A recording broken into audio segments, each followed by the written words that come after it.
Right at this very second, while you're listening to my voice, there's something happening inside your mind that might be quietly sabotaging every dream you've ever had.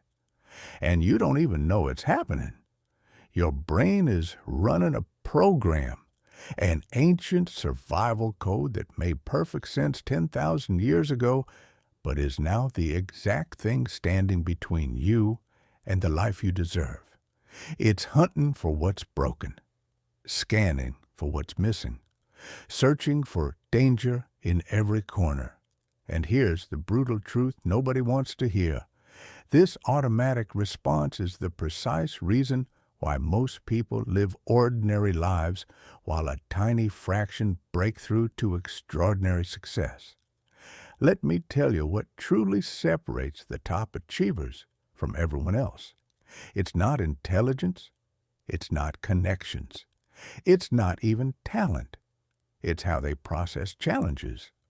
While 99% of people get paralyzed by obstacle-focused thinking, spinning endlessly in circles trying to decode what's wrong, the ultra-successful have cracked a completely different code. They've mastered solution-oriented thinking, not the fake toxic positivity kind, not the just think happy thoughts. Nonsense. I'm talking about a systematic rewiring of how your mind approaches every single roadblock in your path. By the end of this conversation, you're going to understand exactly why your current mental programming keeps you trapped in the same place year after year. More importantly, you'll walk away with the precise blueprint that high performers use to transform any barrier into a breakthrough moment. The gap between obstacle-focused and solution-oriented thinking isn't just some mindset adjustment. It's the difference between reacting to life and creating your life, between feeling like circumstances control you and knowing you control how you respond to circumstances. Today, you're going to learn how to make that transformation permanent. Chapter 1. The Obstacle-Focused Prison That's Stealing Your Future. Let me hit you with something most people actively avoid admitting. Your mind is programmed for failure, not because there's something wrong with you, but because it's running on ancient software that's completely incompatible with modern life. Your brain evolved over millennia to detect threats, identify hazards, fixate on everything that could harm you. When our ancestors were dodging apex predators and fighting for survival, this hardwiring kept them alive. But in your current reality, this exact mechanism is quietly destroying your potential every single day. Here's the mechanism in action. The moment you bump into any obstacle, your brain immediately activates danger mode. It begins cataloging every single thing that's problematic, everything that might spiral out of control, every conceivable reason why this challenge is unconquerable. Your mental bandwidth gets devoured by overthinking, catastrophic scenario building, and an infinite spiral of discovering more and more dimensions of the problem. Meanwhile, the pathway forward sits right there in plain sight, completely invisible to your obstacle-fixated mind. Think back to the last significant obstacle you encountered. Where did you invest most of your mental energy? If you're like 99% of humanity, you spent countless hours dissecting the obstacle itself. You processed it with your friends. You lost sleep over it. You examined every single angle of what felt wrong. You essentially became a scholar of the problem. But here's my question. How much actual time did you invest in creating, testing, and executing pathways forward? Probably a tiny fraction of the time you spent dwelling on what was wrong. This is what I call the obstacle-focused prison, and it's absolutely everywhere. In companies, entire teams burn hours in meetings discussing what's failing instead of generating ideas to fix it. Individuals waste years complaining about their situations instead of taking concrete steps to transform them. Students obsess over how impossible a course feels instead of building strategies to conquer it. People in partnerships fixate on what their significant other does wrong instead of co-creating better ways to connect and communicate. The most dangerous aspect of this prison is how productive it feels. When you're analyzing an obstacle, when you're discussing everything that's broken, when you're identifying every single barrier, your brain gets a chemical reward that makes you believe you're accomplishing something meaningful. You're getting that dopamine hit from the mental activity, convincing yourself you're making headway. But you're not moving forward at all. You're just becoming more skilled at spotting obstacles, which only guarantees you'll see them multiply everywhere you look. This creates a destructive spiral that crushes potential. The more you fixate on obstacles, the more expert your brain becomes at detecting them. The better you get at detecting obstacles, the more crushed and powerless you feel.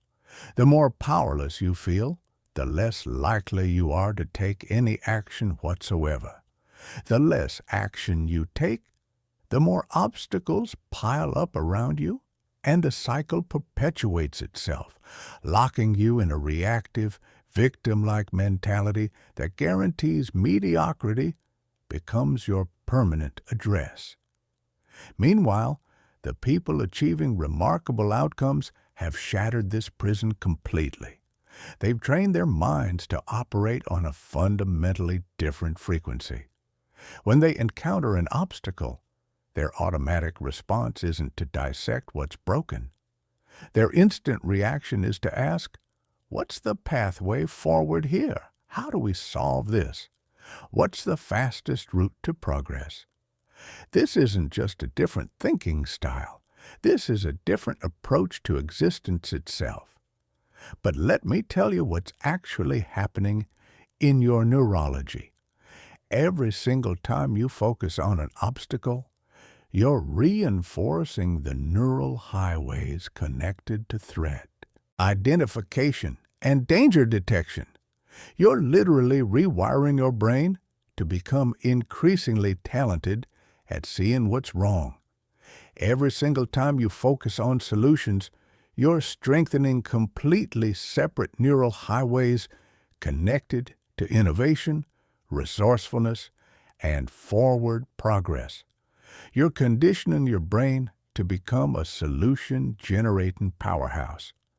The difference in life outcomes is staggering.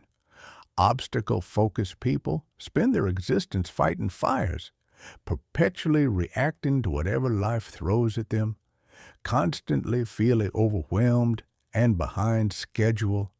Solution-oriented people spend their lives building, innovating, and advancing with crystal-clear purpose and direction. They face identical challenges as everyone else, but they process them through an entirely different lens, which produces entirely different results. This has nothing to do with natural talent, intellectual capacity, or fortunate circumstances.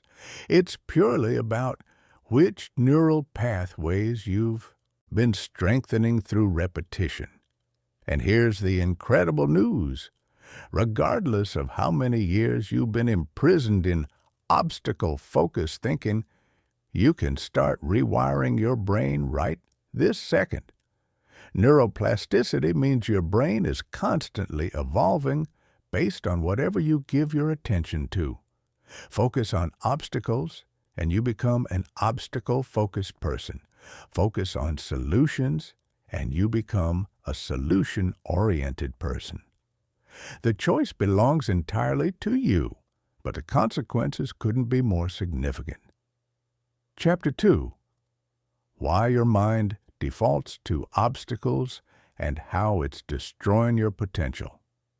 To genuinely understand why shifting to solution-oriented thinking transforms everything, you need to grasp exactly why your brain defaults to obstacles in the first place. This isn't a personality defect or moral weakness. This is hardwired biology that served a critical function for hundreds of thousands of years, but is now actively sabotaging your success. Once you understand the machinery, you can start to override it. Your brain operates on what researchers call negativity bias. This means your mind assigns dramatically more importance to negative data than positive data. Research demonstrates that it requires roughly 7 positive experiences to counterbalance a single negative experience in your neural processing. Your brain is literally engineered to pay vastly more attention to what's threatening than what's safe, what's broken than what's functioning, what's dangerous than what's beneficial. From an evolutionary standpoint, this made absolute sense. The human who heard rustling leaves and assumed danger lived longer than the human who assumed it was harmless wind. The person who focused relentlessly on potential threats had superior survival odds compared to the person who ignored warning signs. Your ancestors who survived thousands of years of genuine danger and passed their genetic code forward were the ones with hypersensitive threat detection systems. But here's where it gets problematic. Your brain cannot distinguish between a genuine predator and a challenging email from your supervisor. It cannot differentiate between life-threatening danger and an uncomfortable conversation you need to have. Your threat detection apparatus treats every challenge as though survival itself hangs in the balance, flooding your system with stress chemicals and triggering the identical fight-or-flight response that helped your ancestors escape actual mortal threats. This creates what psychologists identify as the obstacle-focused spiral. When your brain perceives a threat or challenge, it immediately shifts into hyper-aware mode, scanning exhaustively for every conceivable danger, every potential barrier, every way circumstances could deteriorate. This was genuinely useful when the threat was external and immediate, like a predator requiring evasion. But when the threat is internal or multifaceted, like a career challenge or relationship tension, this identical mechanism becomes counterproductive. Instead of helping you escape danger, it traps you in endless loops of anxiety, overthinking, and obstacle identification. Your brain becomes so consumed with cataloging everything that's wrong that it has zero mental resources remaining for creativity, innovation, or solution generation. You become a world-class expert on the obstacle, but remain utterly clueless about the pathway forward. This gets compounded by what psychologists call confirmation bias. Once your brain decides something constitutes an obstacle, it starts searching for evidence to validate that belief. It filters reality to show you increasing evidence of the obstacle while filtering out potential solutions. If you believe your career is stuck, your brain will notice every negative aspect of your work situation while ignoring positive opportunities. If you believe a relationship is deteriorating, your brain will fixate on every conflict while overlooking moments of genuine connection and compatibility. The consequence is that obstacles appear to expand and become more complex over time, while solutions appear to shrink and become more unrealistic.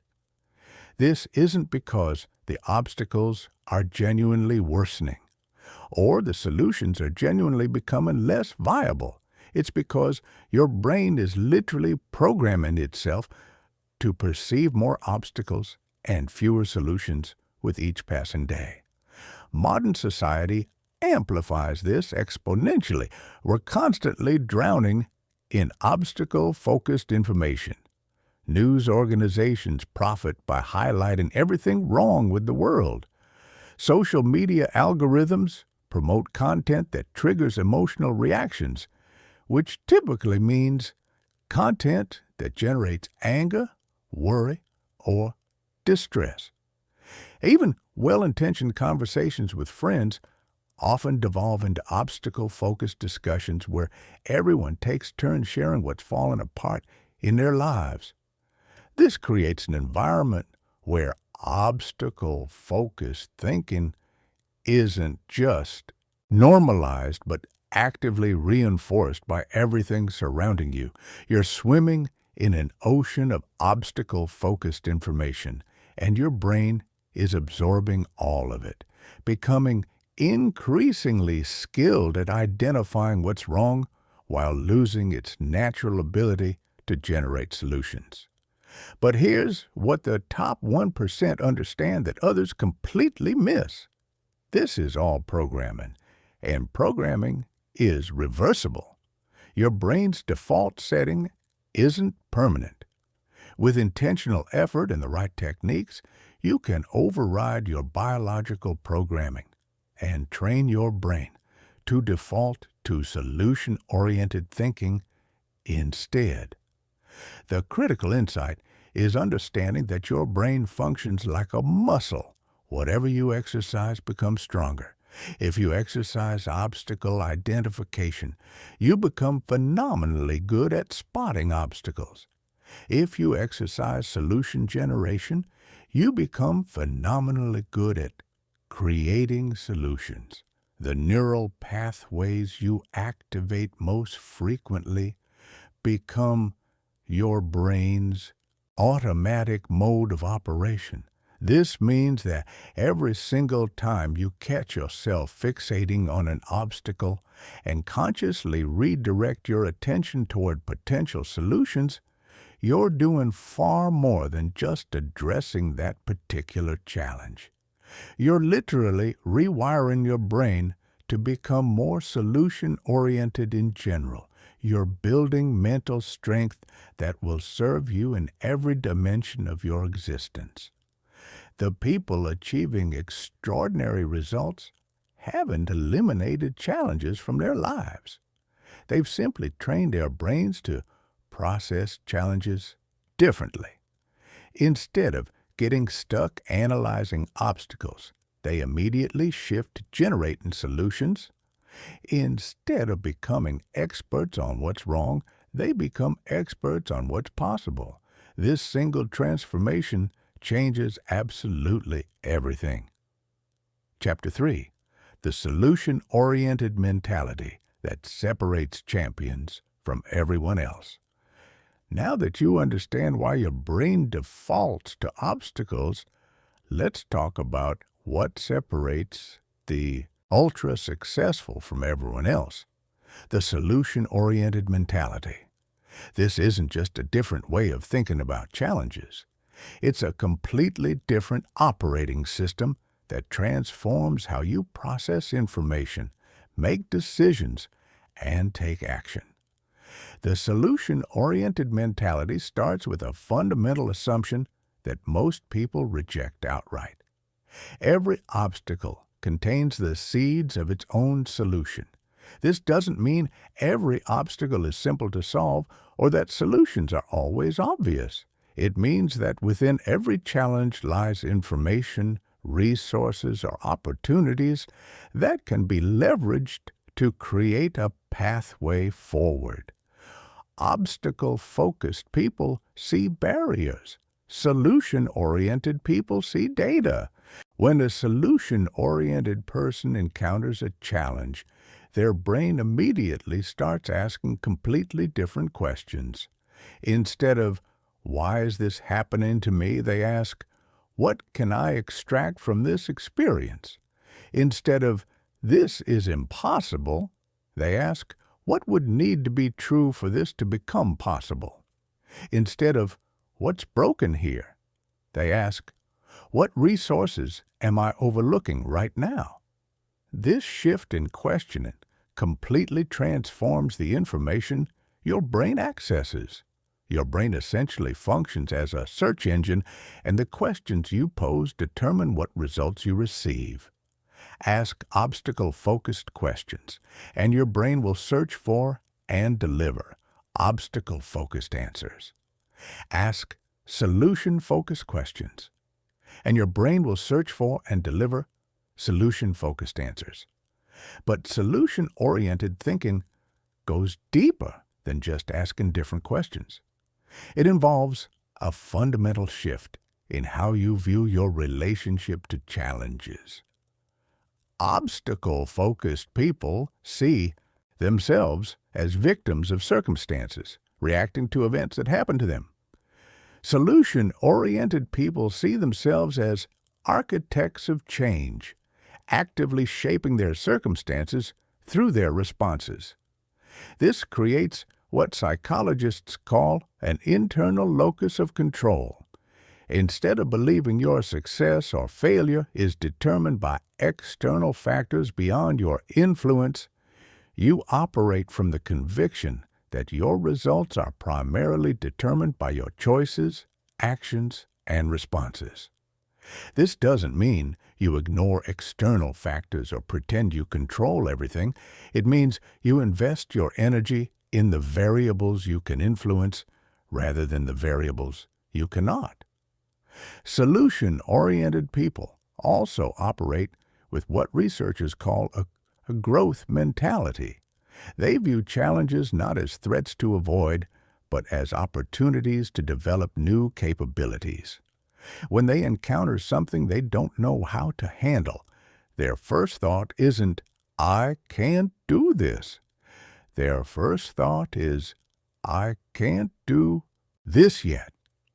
That simple word, "yet," transforms a fixed limitation into a temporary condition that can be altered through effort and learning. This mentality shift has profound implications for how you approach goals and obstacles. Obstacle-focused people tend to abandon goals when they encounter significant challenges because they interpret obstacles as evidence that the goal is unrealistic or that they lack necessary capabilities. Solution-oriented people interpret obstacles as information about what they need to learn, develop, or acquire to achieve their goals. The most successful people in any domain share this characteristic. They don't see obstacles as reasons to quit. They see obstacles as curriculum. Every challenge becomes a lesson in disguise. Every setback becomes data for course correction.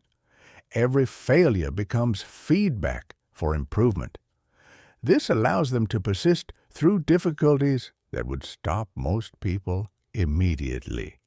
But perhaps the most important aspect of solution-oriented thinking is what researchers call solution efficacy, the belief that solutions exist and that you possess the capability to discover them.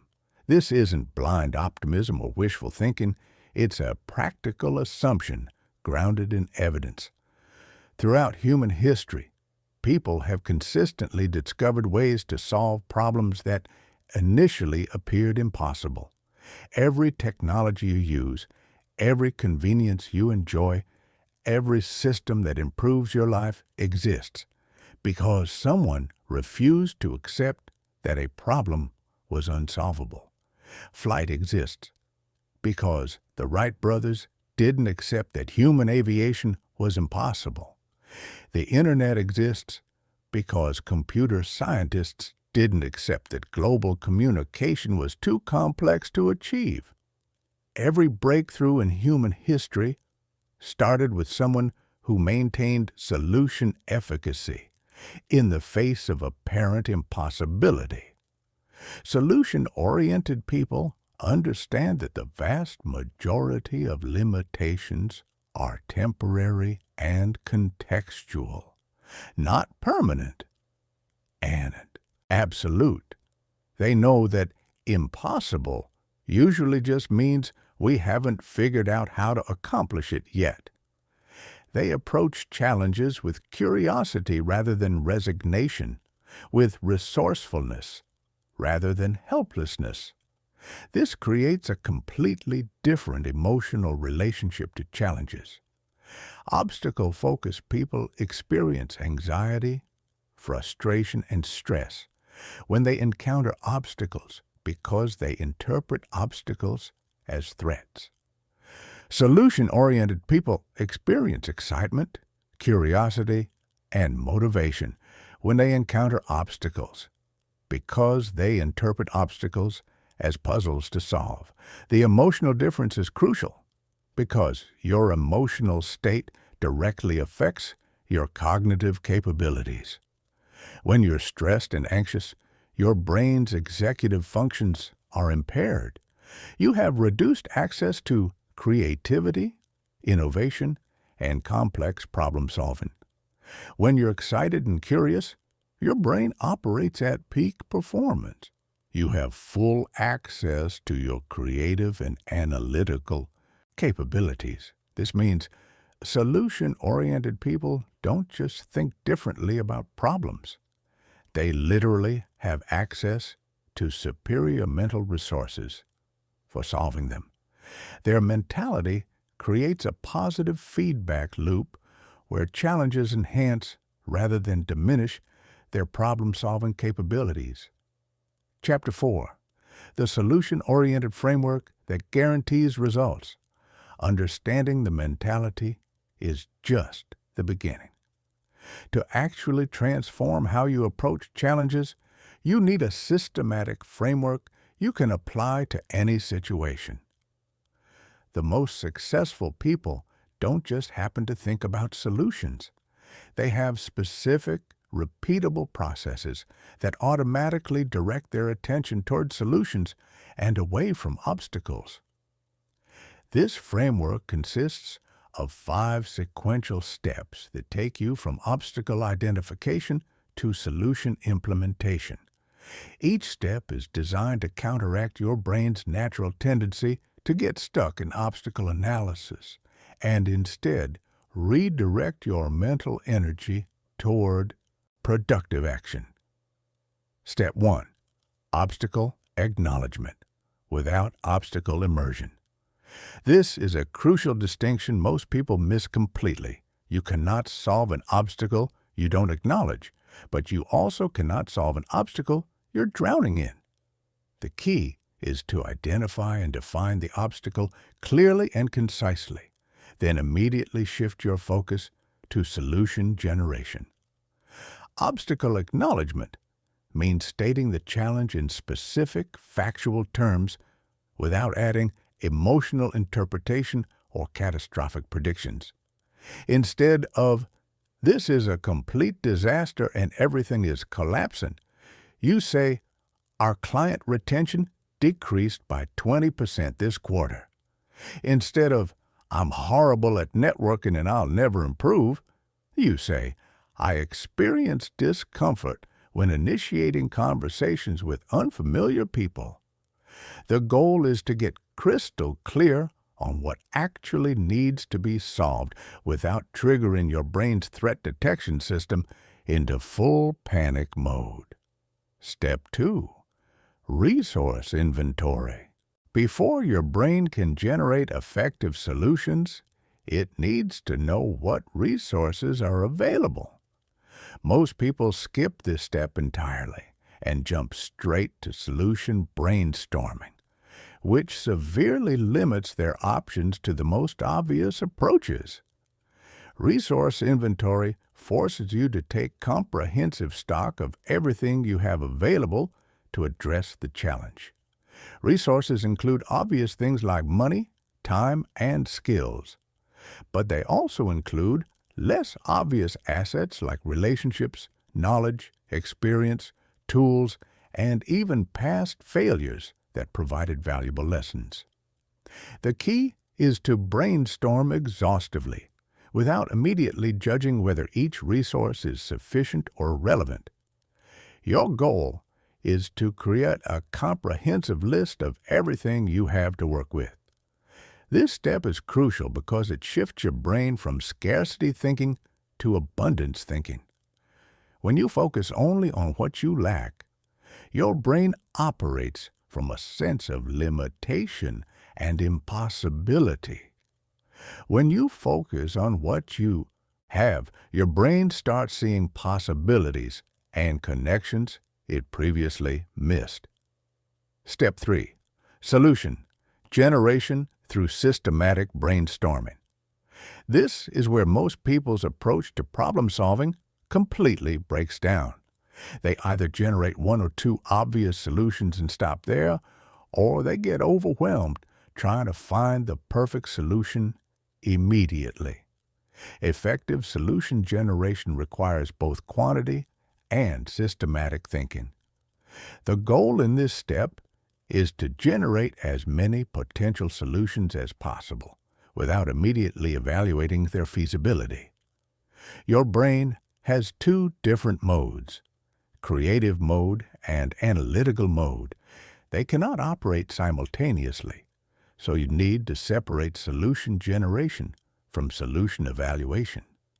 During this phase, no idea is too unconventional, too expensive, or too difficult. Your only job is to generate options. Use specific prompting questions to stimulate creative thinking. If financial resources were unlimited, how would I solve this? If I had infinite time available, what would I do? If I could get help from anyone in the world, who would I ask and what would I ask them to do? What would someone with a completely different background and experience do in this situation? How have other people solved similar challenges? The key is to push past your first few obvious ideas and force your brain to get creative. The best solutions are rarely the first ones you think of. They emerge when you push beyond conventional thinking and start exploring unconventional approaches. Step 4. Solution evaluation and selection. Now you switch from creative mode to analytical mode. You take all the solutions you generated and evaluate them based on specific criteria: feasibility, cost, time requirement, likelihood of success, and potential for additional benefits beyond solving the immediate problem. Create a simple scoring system where you rate each solution on a scale from 1 to 10 for each criterion, then add up the scores. This prevents you from being swayed by solutions that sound exciting but aren't practical, or from dismissing solutions that seem boring but are highly effective. The goal isn't necessarily to find the perfect solution. It's to find the best solution given your current resources and constraints. Remember that you can always implement one solution now and implement additional solutions later if needed. Step 5. Implementation with progress tracking. This is where solution-oriented thinking diverges most dramatically from obstacle-focused thinking. Obstacle-focused people often stop once they've identified a potential solution, treating the identification itself as the accomplishment. Solution-oriented people understand that solutions only create results when they're implemented consistently and adjusted based on feedback. Create a specific implementation plan with clear action steps, deadlines, and success metrics. Build in regular check-in points where you evaluate progress and make adjustments as needed.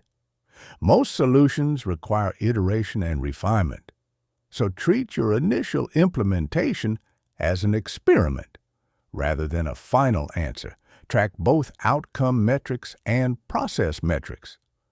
Outcome metrics tell you whether the solution is working. Process metrics tell you whether you're implementing the solution consistently. Both types of feedback are crucial for continuous improvement. This framework transforms problem-solving from a chaotic, emotional process into a systematic, strategic process. Instead of getting overwhelmed by challenges, you have a clear pathway from problem identification to solution implementation. Instead of spinning your wheels in analysis paralysis, you have a structured approach that maintains forward momentum. Chapter 5. Advanced Solution-Oriented Strategies for Complex Challenges. While the basic framework handles most everyday challenges beautifully, complex problems demand advanced strategies. These are the techniques that separate good problem solvers from absolute masters.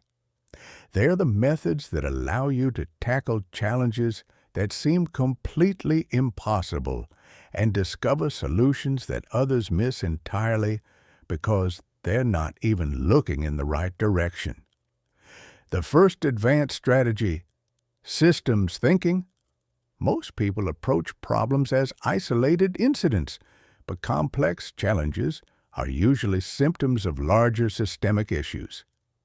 Solution-oriented people learn to zoom out and examine the broader system to find leverage points where small changes can create massive improvements. Systems thinking starts with mapping the relationships between different elements of a problem. Instead of asking, "What's wrong with this specific situation?" you ask, "What patterns, processes, or structures are creating this type of situation repeatedly?" Instead of treating symptoms, you identify and address root causes. For example, if you're consistently overwhelmed by your workload, a surface-level solution might be waking up earlier or working weekends. A systems thinking approach would examine your entire workflow, how you prioritize tasks, how you estimate time requirements, how you delegate responsibilities, how you manage your energy throughout the week, how you say no to requests that don't align with your goals. The solution might involve redesigning your entire approach to work, implementing new boundaries with colleagues, or restructuring your role entirely. Systems thinking often reveals that what appears to be a resource problem is actually a design problem. You don't need more hours in the day. You need better systems for managing the hours you have. You don't need more income. You need better systems for generating and allocating income. You don't need more discipline. You need better systems that require less discipline. The second advanced strategy, bottleneck identification. This comes from the principle that every system is limited by its weakest link.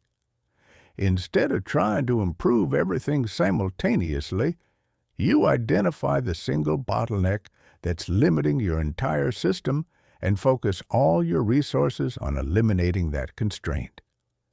This requires brutally honest analysis of where your actual bottlenecks exist. Most people assume their constraints are external: lack of money, lack of time, lack of opportunities. But often, the real constraints are internal: limiting beliefs, inadequate skills, inefficient systems, or any ineffective habits. Once you identify your primary bottleneck, you apply what researchers call constraint elevation.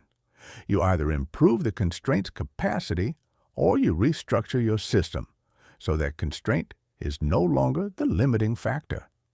Sometimes this means developing new capabilities, Sometimes it means delegating or outsourcing. Sometimes it means changing your approach entirely. The power of bottleneck identification is that it prevents you from wasting energy on improvements that don't actually matter. If your bottleneck is lead generation, perfecting your sales presentation won't significantly impact your results.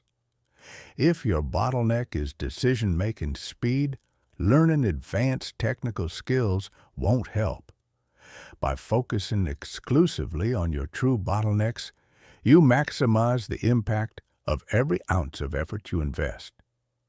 The third advanced strategy, solution layering. Instead of looking for single solutions to complex problems, you combine multiple smaller solutions that work synergistically. This approach recognizes that complex challenges often require multifaceted responses. Solution layering starts with breaking complex problems into smaller, more manageable components. Instead of trying to solve, "I want to transform my health," you break it down into specific challenges: nutrition optimization, movement consistency, sleep quality, stress management, social connection. Each component can then be addressed with targeted solutions.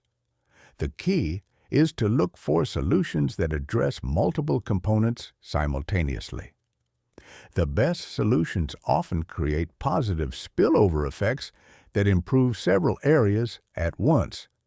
For example, joining a morning workout community might simultaneously address exercise consistency, social connection, accountability, and energy management throughout the day. Solution layering also involves sequencing your solutions strategically. Some solutions create prerequisites for other solutions. Some solutions compound when implemented together. By thinking strategically about the order and combination of your solutions, you can create momentum that accelerates your progress exponentially. The fourth advanced strategy, solution modeling. Instead of starting from scratch, you study how others have solved similar problems and adapt their approaches to your specific situation. This dramatically reduces the time and energy required to generate effective solutions. Solution modeling involves identifying people or organizations that have successfully addressed challenges similar to yours. You study their strategies, processes, and decision-making frameworks. You identify the principles behind their success and adapt those principles to your context. The key is to focus on principles rather than tactics. Tactics are specific actions that work in specific situations. Principles are underlying truths that can be applied across different contexts. For example, the specific marketing tactics that work for a tech startup might not work for a restaurant, but the principles of understanding your customer deeply, creating genuine value, and building authentic trust apply universally.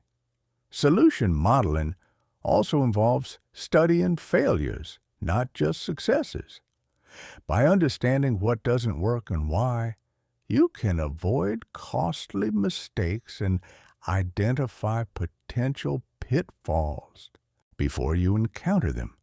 Every failure someone else has experienced is a lesson you can learn without paying the price yourself. The fifth advanced strategy, solution evolution. This recognizes that the best solutions often emerge through iteration rather than perfect initial design. Instead of trying to find the perfect solution immediately, you implement good enough solutions and improve them based on real-world feedback. Solution evolution starts with rapid prototyping, creating quick, low-cost versions of potential solutions that allow you to test your assumptions and gather data. Instead of spending months planning the perfect approach, you spend days or weeks testing imperfect approaches and learning from the results. This approach is particularly powerful for complex challenges where you can't predict all the variables in advance. Instead of trying to plan for every contingency, you create adaptive solutions that can be modified based on what you learn through implementation. Solution evolution also involves building feedback loops into your solutions. You establish metrics and checkpoints that tell you whether your solutions are working and how they can be improved. This allows you to course correct quickly rather than persisting with ineffective approaches for months or years. These advanced strategies transform your approach to complex challenges. Instead of being overwhelmed by complexity, you have specific tools for breaking down and systematically addressing even the most difficult problems. Instead of hoping for breakthrough insights, you have reliable methods for generating innovative solutions. Chapter 6: How to Reprogram Your Brain for Automatic Solution. Finding the difference between people who occasionally think about solutions and people who automatically find solutions in every situation comes down to neural programming. Your brain operates on habits, and right now, your mental habits are probably programmed for obstacle identification rather than solution generation. But with the right techniques, you can literally rewire your brain to make solution-oriented thinking your default mode of operation. This reprogramming process works because of neuroplasticity, your brain's ability to form new neural pathways throughout your entire life.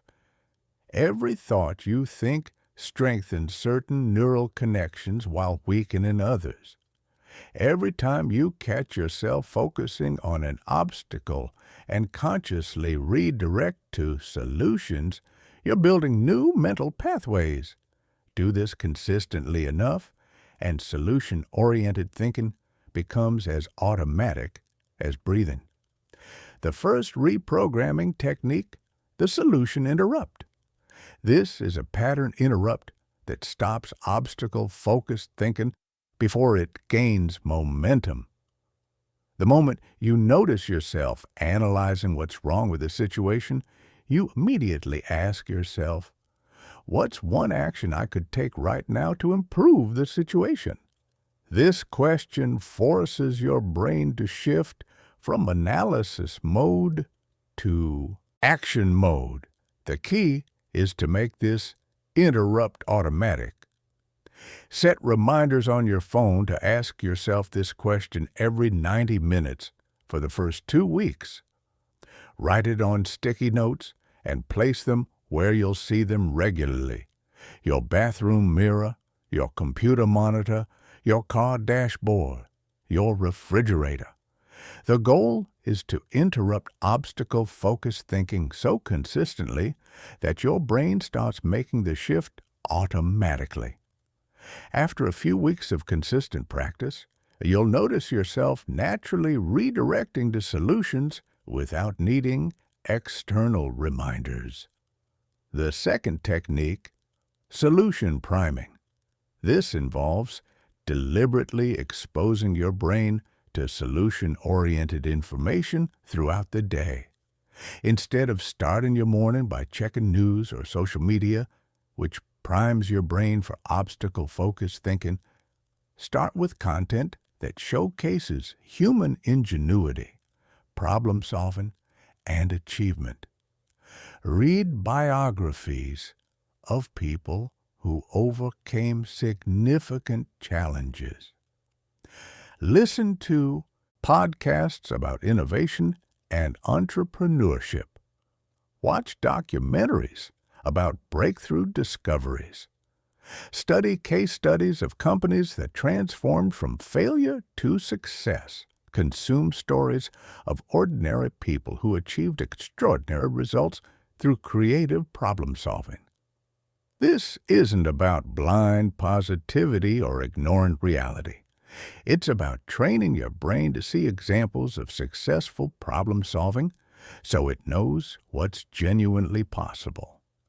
When you consistently expose yourself to solution-oriented content, your brain starts recognizing patterns of successful problem solving that you can apply to your own challenges.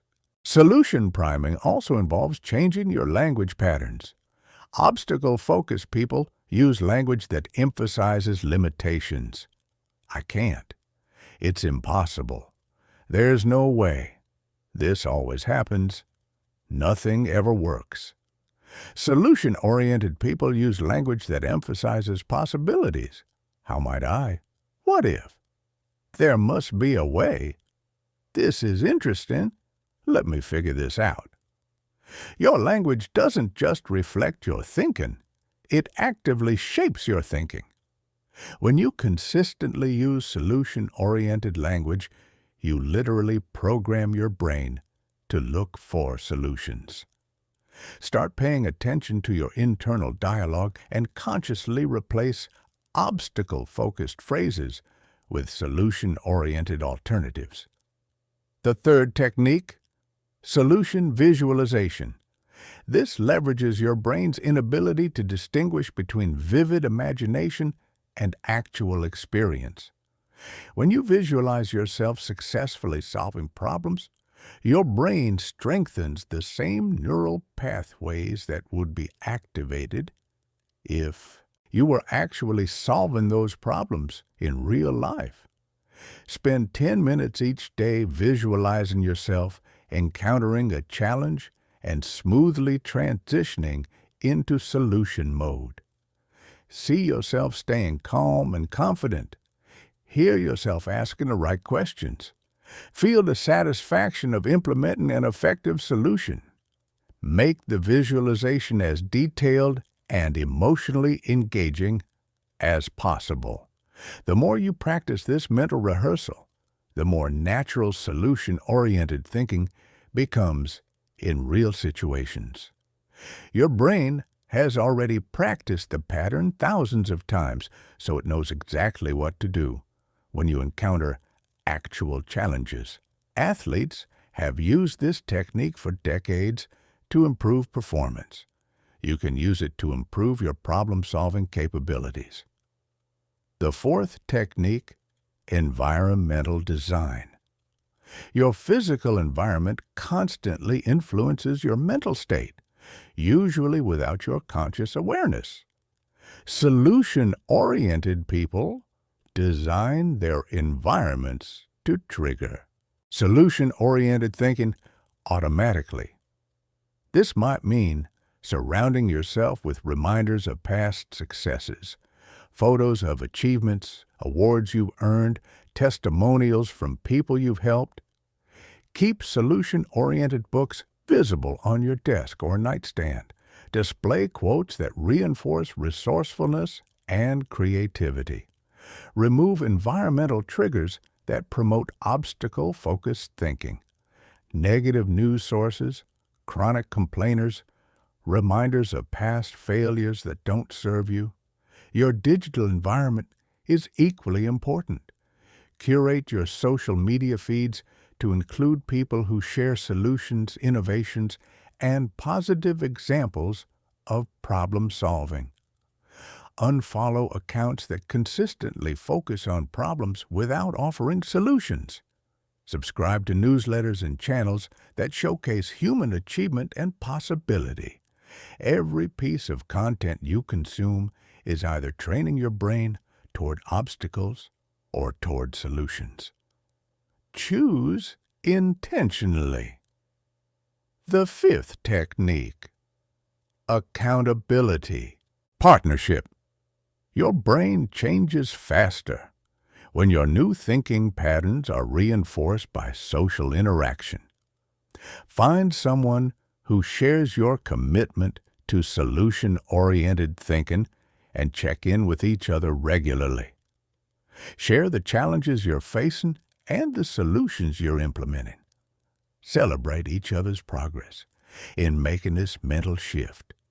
Challenge each other when you slip back into obstacle-focused thinking.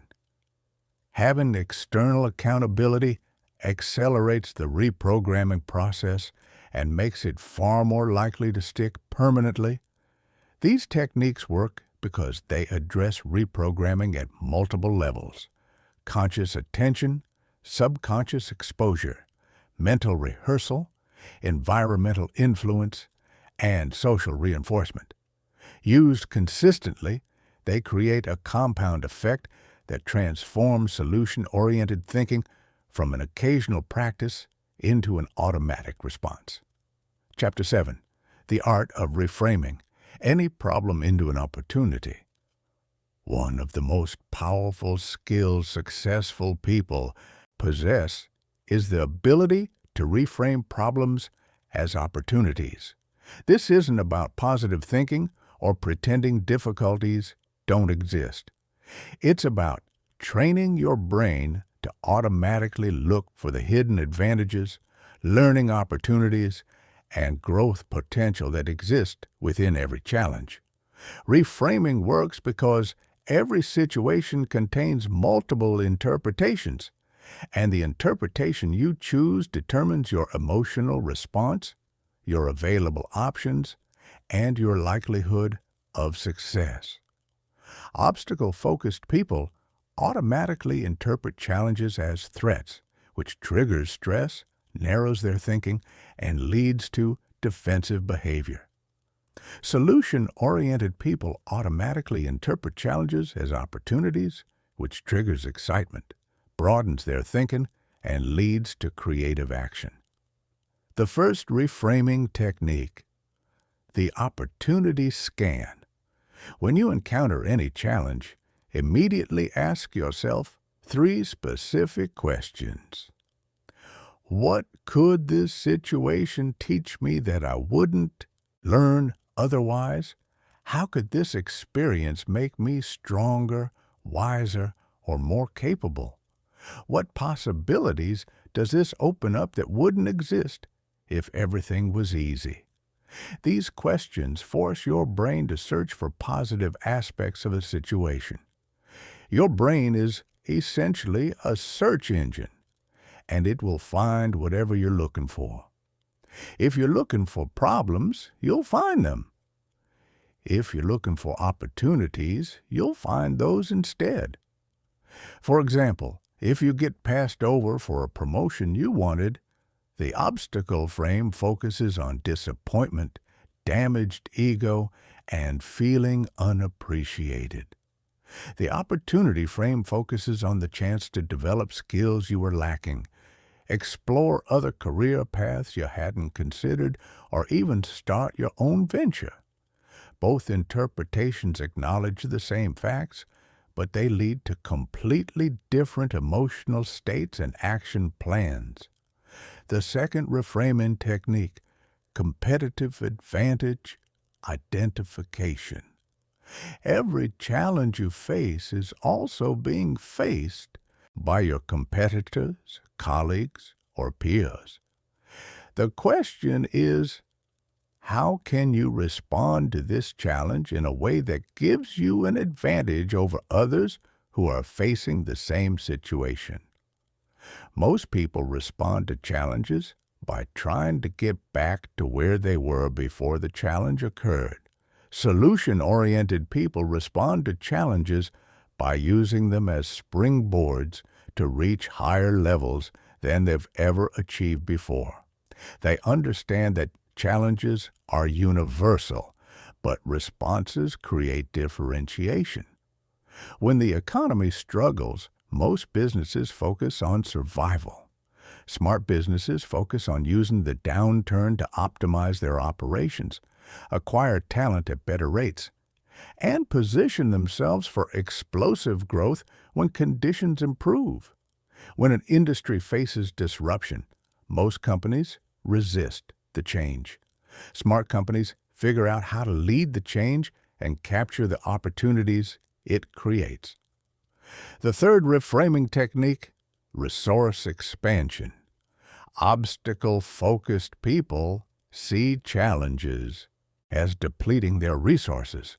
Solution-oriented people see challenges as opportunities to develop new resources.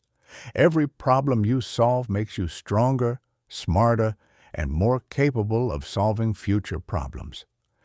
Think about the most difficult challenges you've overcome in your life. How did conquering those challenges change you? What capabilities did you develop? What confidence did you gain? What relationships did you build? What knowledge did you acquire? The resources you gained from overcoming those challenges probably far exceeded the resources you expended solving them. This perspective transforms your relationship with difficulty.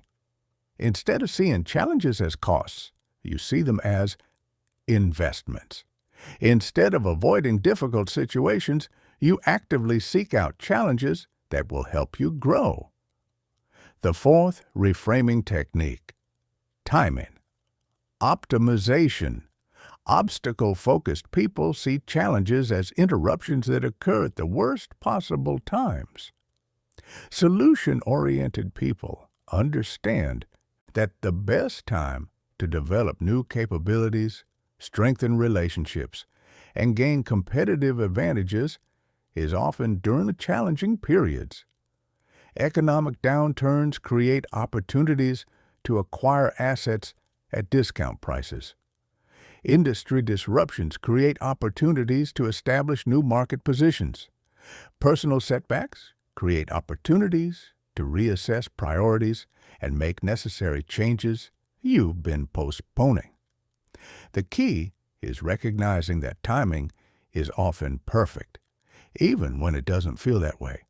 The challenge arriving right now might be exactly what you need to force the growth or change you've been avoiding. The fifth reframing technique, story restructuring. Your brain makes sense of events by creating narratives, and the story you tell yourself about what's happening determines how you feel and what actions you take. Obstacle-focused people create victim stories where things happen to them. Solution-oriented people create hero stories where they actively shape their outcomes. In victim stories, you're at the mercy of circumstances beyond your control. In hero stories, you're the protagonist who faces challenges, develops new capabilities, and ultimately triumphs. Both stories can describe the exact same events, but they lead to completely different levels of empowerment and possibility. The most successful people are master storytellers who consistently frame their experiences in empowering ways. They don't ignore difficulties or pretend everything is easy. They acknowledge challenges while maintaining narratives that position them as capable of overcoming whatever they face. These reframing techniques work because they literally change your brain chemistry.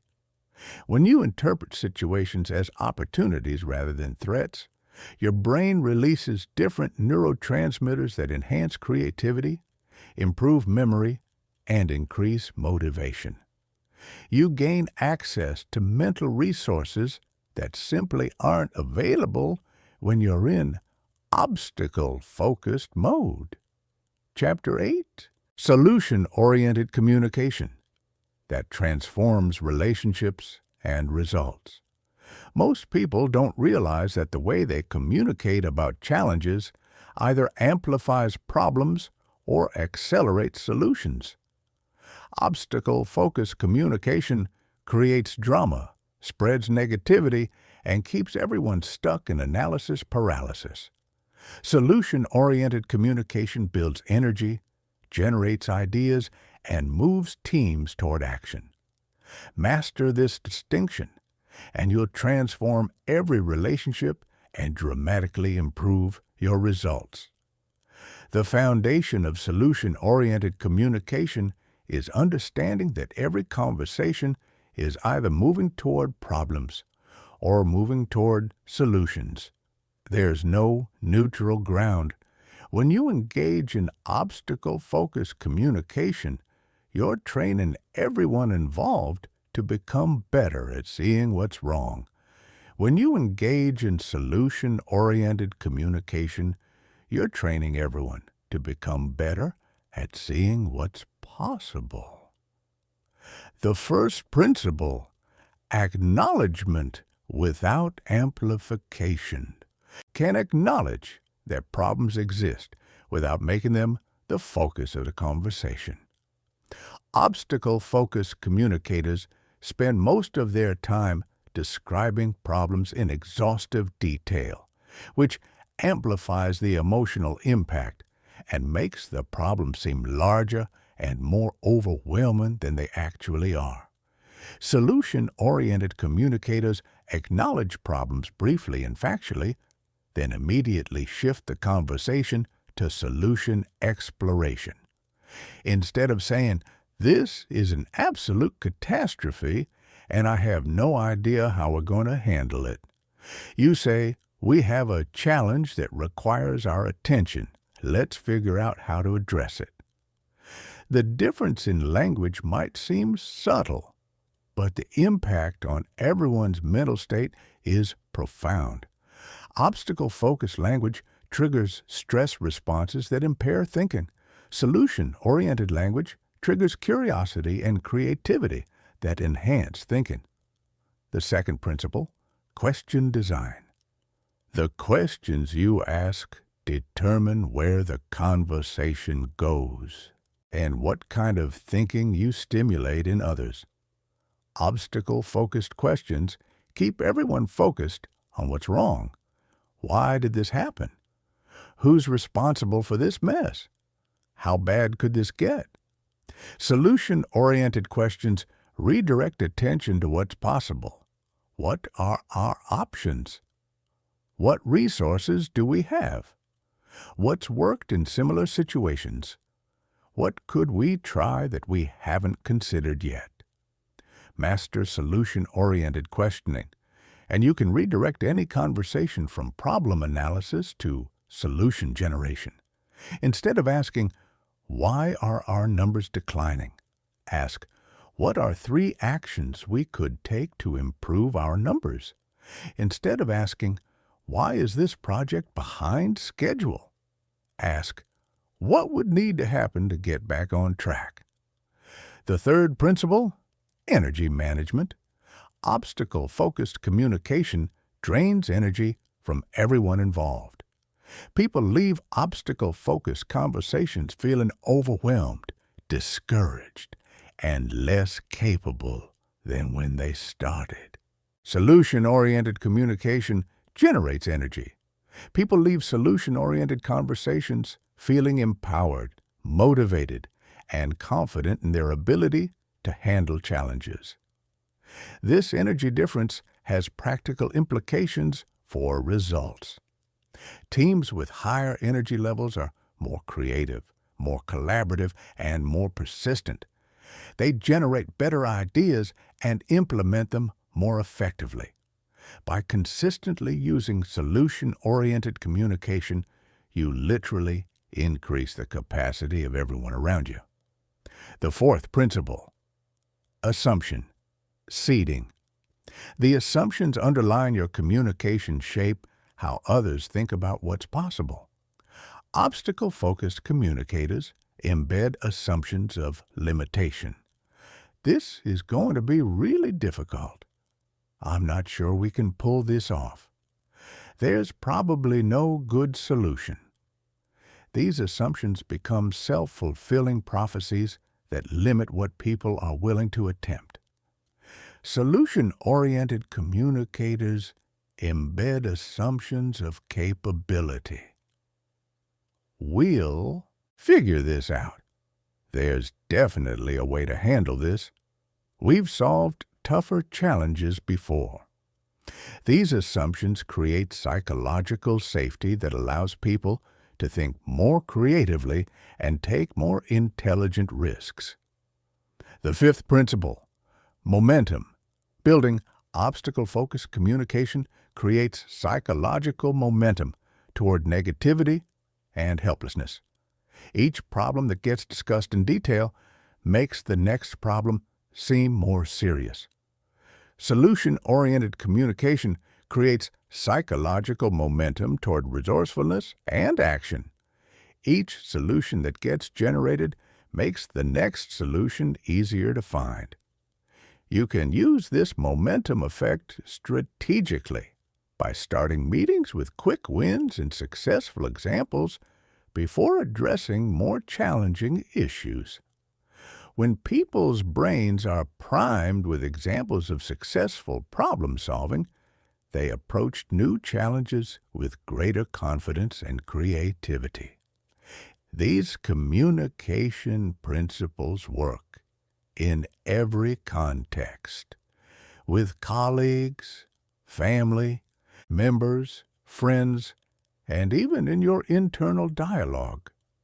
The more consistently you apply solution-oriented communication, the more you'll notice that the people around you start adopting similar patterns. You become a positive influence that raises the thinking level of everyone in your environment. Chapter 9. Building Unshakable Confidence Through Solution Mastery. True confidence doesn't come from avoiding challenges or pretending problems don't exist. It comes from knowing that whatever challenge you face, you have the capability to find a solution. This is what separates people with genuine confidence from people with false bravado. Genuine confidence is built on proven competence in solution finding, not on hope or positive affirmations. The relationship between solution-oriented thinking and confidence creates a powerful upward spiral. The more skilled you become at finding solutions, the more confident you feel facing new challenges. The more confident you feel, the more willing you are to tackle difficult problems. The more difficult problems you solve, the more skilled you become at finding solutions. This cycle continues indefinitely, constantly expanding your capabilities and confidence.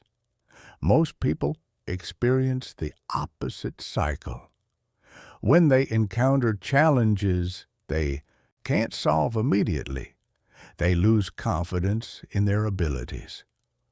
Lower confidence makes them less likely to attempt difficult challenges, which means they don't develop better problem-solving skills.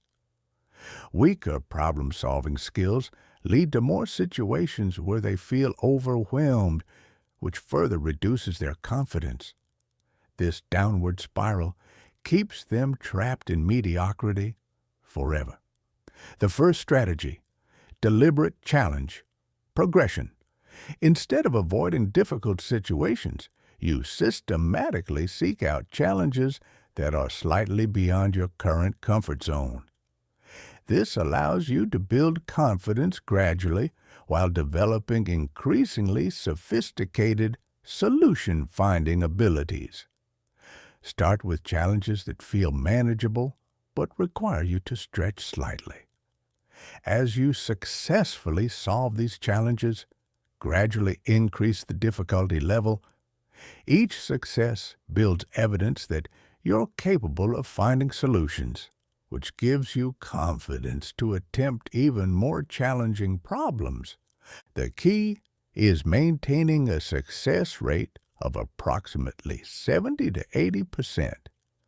If you're succeeding more than 80% of the time, you're not challenging yourself enough to grow rapidly. If you're succeeding less than 70% of the time, you're attempting challenges that are too difficult and risk damaging your confidence. This sweet spot ensures continuous growth without overwhelming yourself. The second strategy, solution documentation. Most people solve problems and immediately forget about them, moving on to the next challenge without reflecting on what they learned. This wastes the confidence-building potential of their achievements. Solution-oriented people systematically document their problem-solving successes and the lessons they learned from each experience. Keep a solution journal where you record every significant challenge you overcome. Include what the problem was, what solutions you tried, what worked brilliantly, what failed miserably, and what you learned from the experience. Review this journal regularly to remind yourself of your problem-solving capabilities and to identify patterns in your successful approaches. This documentation serves multiple purposes. It provides concrete evidence of your competence when you're facing a particularly difficult challenge and doubting yourself. It helps you recognize patterns in your solution-finding process that you can apply to new situations.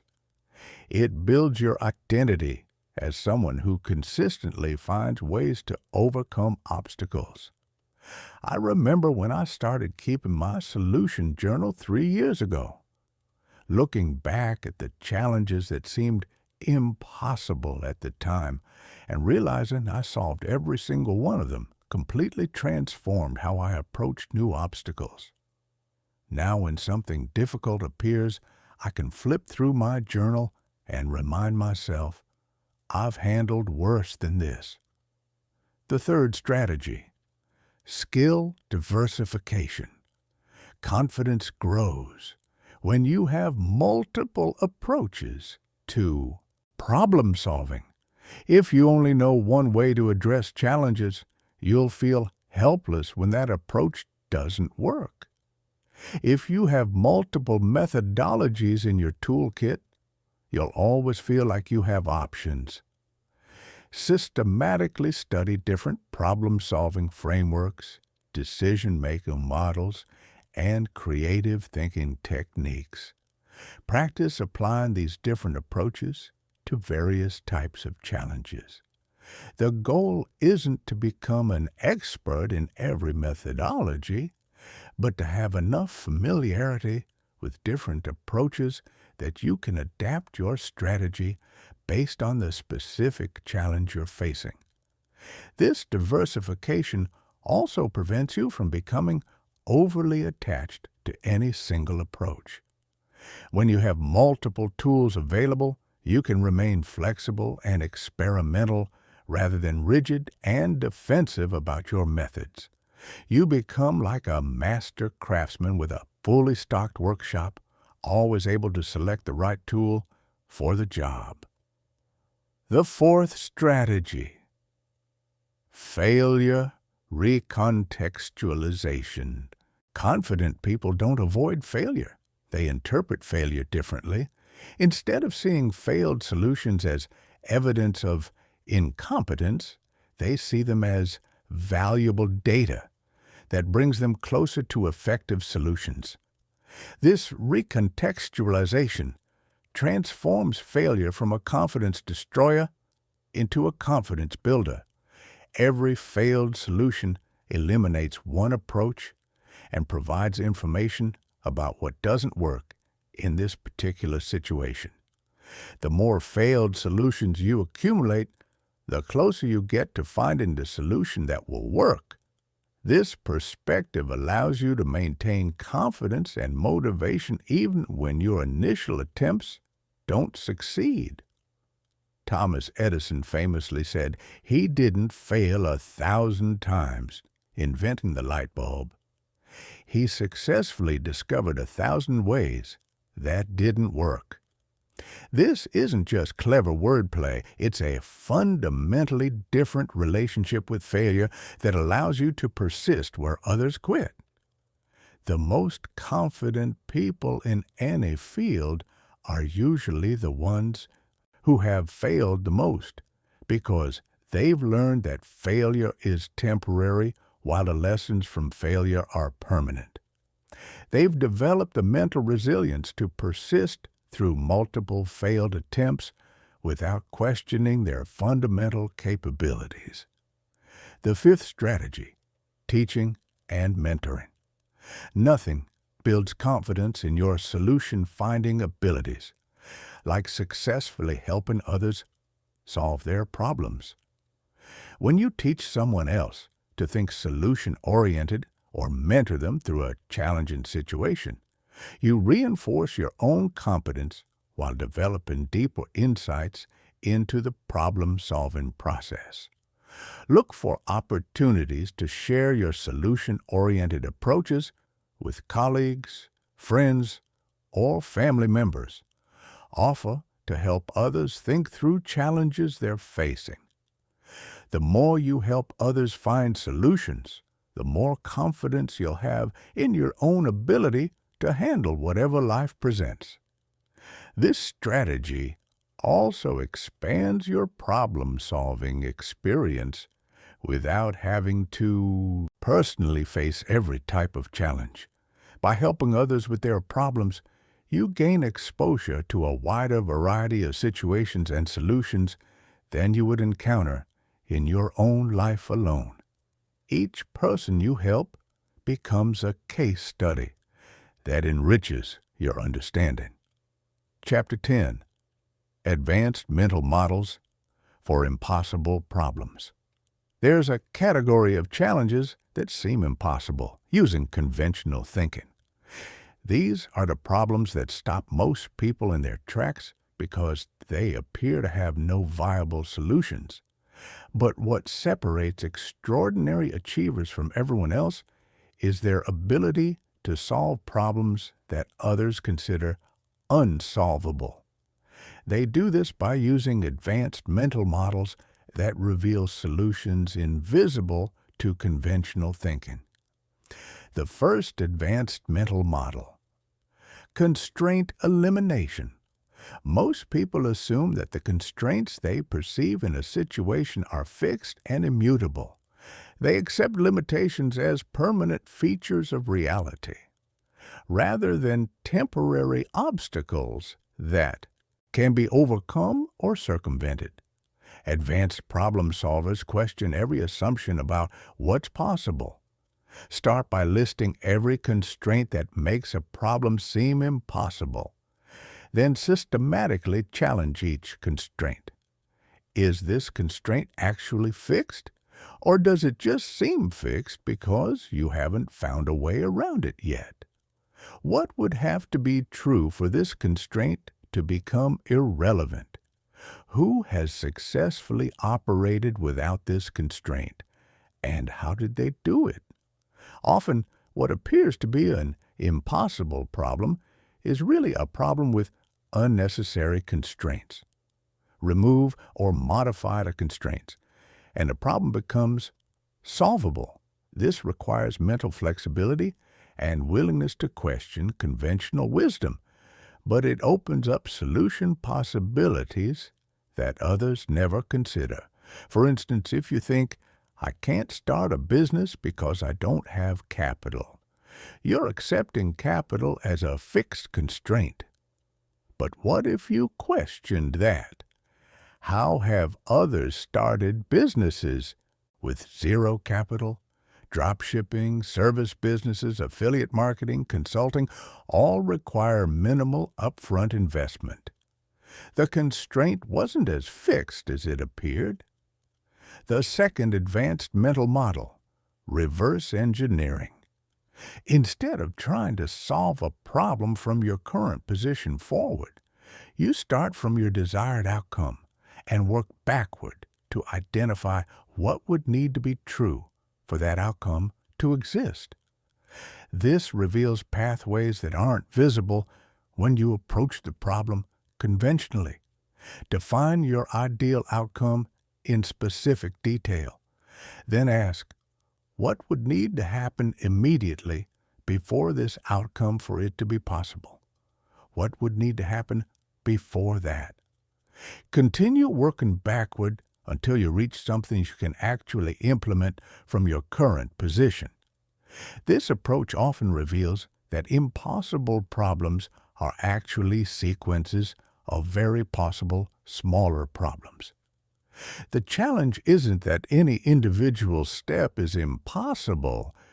It's that people can't see the complete pathway from where they are to where they want to be. Reverse engineering illuminates that pathway. The third advanced mental model, resource multiplication. Most people approach difficult problems by trying to acquire more resources, more money, more time, more people, more equipment. Advanced problem solvers focus on multiplying the effectiveness of resources they already have. This involves finding ways to make each resource do multiple jobs simultaneously, create systems that generate resources rather than consume them, and leveraging other people's resources through partnerships and collaborations. Instead of asking, "What resources do I need?" you ask, "How can I accomplish this with the resources I have?" Resource multiplication often involves changing the rules of the game rather than playing the existing game better. Instead of competing for scarce resources, you create new categories where resources are abundant. The fourth advanced mental model, perspective shifting. Impossible problems often become solvable when viewed from different perspectives. What appears impossible from one viewpoint might be straightforward from another. Advanced problem solvers systematically examine challenges from multiple angles until they find a perspective that reveals viable solutions. Ask how different types of people would approach this problem. How would an engineer solve it versus an artist, versus an entrepreneur, versus a child? How would someone from a different culture approach it? How would someone from a different era have handled it? How would someone with unlimited resources solve it versus someone with zero resources? Each perspective shift potentially reveals solutions that weren't visible from your original viewpoint. The goal isn't to find the right perspective, but to collect multiple perspectives until you have enough solution possibilities to find one that works. I once consulted with a manufacturing company struggling with quality control issues. The engineers kept trying to fix the machinery. When I asked, how would a kindergarten teacher solve this? Someone laughed and said she'd make it fun and give stickers for good work. That joke led to implementing a gamified quality system that reduced defects by 40%. Different perspective, breakthrough solution. The fifth advanced mental model, paradox integration. Some problems appear impossible because they seem to require contradictory solutions. Advanced problem solvers learn to hold paradoxes in tension rather than trying to resolve them immediately. They look for ways to satisfy apparently opposing requirements simultaneously. Instead of choosing between speed and quality, they find ways to be fast and high quality. Instead of choosing between cost and features, they find ways to be inexpensive and feature-rich. Instead of choosing between growth and stability, they find ways to grow rapidly while maintaining stability. Paradox integration often requires creative redefinition of the problem itself. When you can't solve a problem as currently defined, sometimes the solution is to redefine the problem in a way that eliminates the contradictions. These advanced mental models work because they bypass the mental limitations that make problems appear impossible. They help you see beyond conventional constraints, discover hidden pathways, multiply your resources, shift your perspective, and integrate contradictions.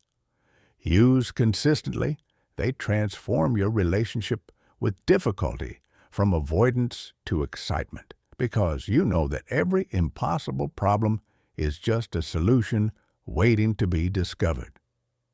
Chapter 11. The Solution-Oriented Daily Operating System that guarantees progress. Knowing how to think about solutions isn't enough. The difference between people who occasionally apply solution-oriented thinking and people who consistently achieve extraordinary results comes down to having a daily operating system that makes solution-oriented behavior automatic. This isn't about motivation or willpower. It's about designing your days so that every routine, every habit, and every decision point reinforces solution-oriented thinking. Most people wake up each morning in reactive mode. They check their phones immediately, exposing their brains to a flood of problems, crises, and negative information before they've even gotten out of bed. They start their days by consuming other people's problems instead of focusing on their own solutions. This sets an obstacle-focused tone that influences their thinking for the entire day. Solution-oriented people understand that the first 60 minutes of your day programs your brain for everything that follows. They protect this time fiercely and use it to prime their minds for solution-oriented thinking. Instead of immediately diving into problems, they invest the first part of their day in activities that strengthen their solution-finding capabilities. The first component, the morning solution session. This is a 20-minute ritual that prepares your brain to operate in solution mode throughout the day. You start by reviewing your current challenges and identifying the specific solutions you'll implement today. Not just thinking about solutions, but committing to specific actions. This session serves multiple purposes. It shifts your brain into proactive mode instead of reactive mode. It gives you a clear focus for the day, so you're not wandering aimlessly from task to task. It builds momentum by connecting today's actions to your larger goals, and it reinforces your identity as someone who actively solves problems rather than someone who passively experiences them. During this session, you also practice solution visualization. You mentally rehearse yourself successfully implementing your planned solutions. You see yourself overcoming obstacles, staying focused, and achieving the results you want. This mental rehearsal strengthens the neural pathways associated with successful problem-solving and increases the likelihood that you'll actually follow through on your plans. The second component, strategic decision-making. Throughout the day, every decision you make either moves you toward solutions or away from them. Solution-oriented people develop the habit of asking themselves a simple question before every significant decision. Will this move me closer to solutions or deeper into problems? This question serves as a filter that helps you avoid activities, conversations, and commitments that drain your energy without creating progress. It helps you recognize when you're being pulled into obstacle-focused thinking and gives you a tool for redirecting your attention. Over time, this decision-making filter becomes automatic, protecting your mental resources for activities that actually create results. You stop saying yes to things that don't serve your goals. You stop engaging in conversations that spiral into negativity.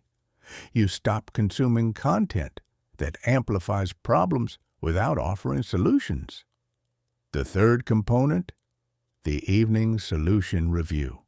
Just as the morning session prepares your brain for the day ahead, the evening review processes what you learned and reinforces successful patterns. You spend 15 minutes reflecting on the solutions you implemented. What worked brilliantly? What didn't work at all? What did you learn that will help you solve similar problems more effectively in the future? This reflection serves as a bridge between today's learning and tomorrow's application. Without deliberate reflection, most people solve problems and immediately forget about the process they used.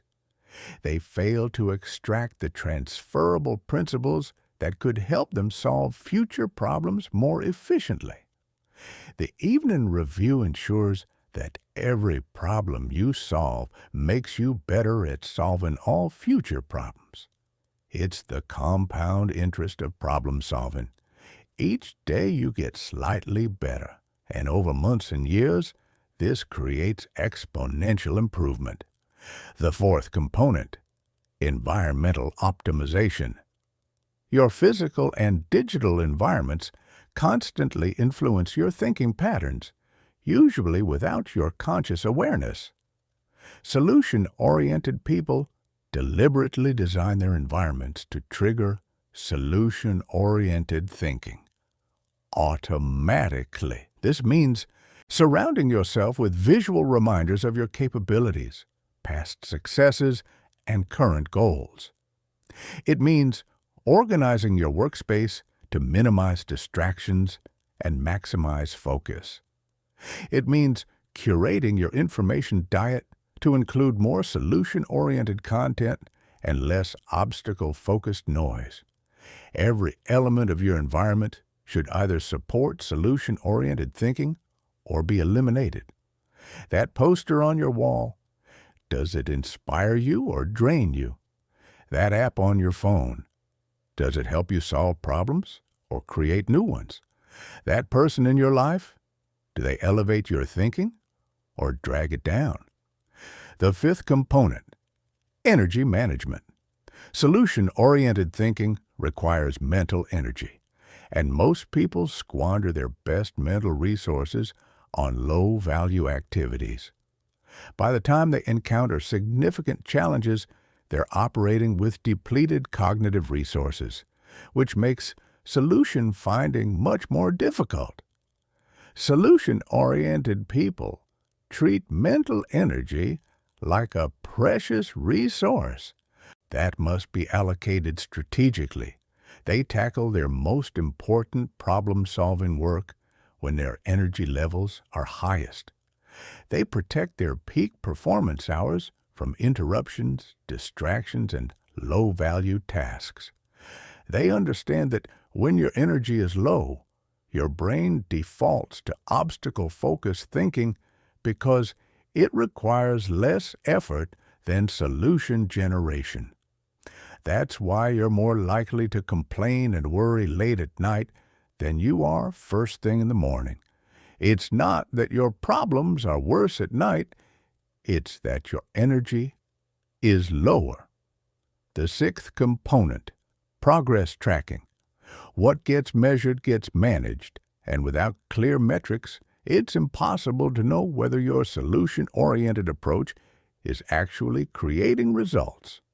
Most people focus on outcome metrics alone, which can be discouraging because outcomes often lag behind efforts by weeks or months. Solution-oriented people track both outcome metrics and process metrics. Outcome metrics tell you whether you're achieving your goals.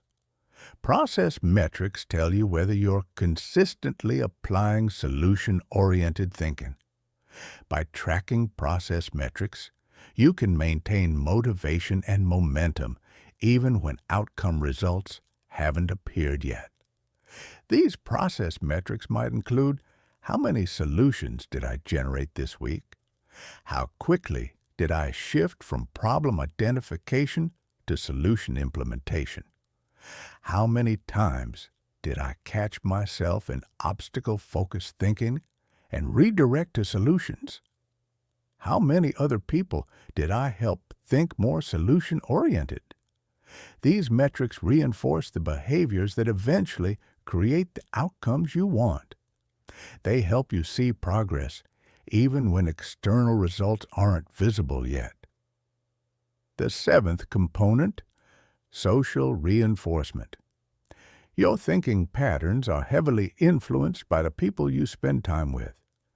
If you're surrounded by people who constantly focus on problems, complain about circumstances, and avoid taking responsibility for solutions, their thinking patterns will gradually influence yours, regardless of your conscious intentions. Solution-oriented people deliberately cultivate relationships with other solution-oriented individuals.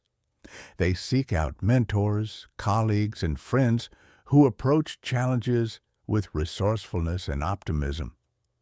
They limit their exposure to chronic complainers and obstacle-focused thinkers. They understand that your social environment is just as important as your physical environment in shaping your default thinking patterns. You become the average of the 5 people you spend the most time with. So choose those 5 people very carefully. The 8th component, systematic skill development. Solution-oriented thinking is enhanced by having more tools, techniques, and knowledge available when you encounter challenges.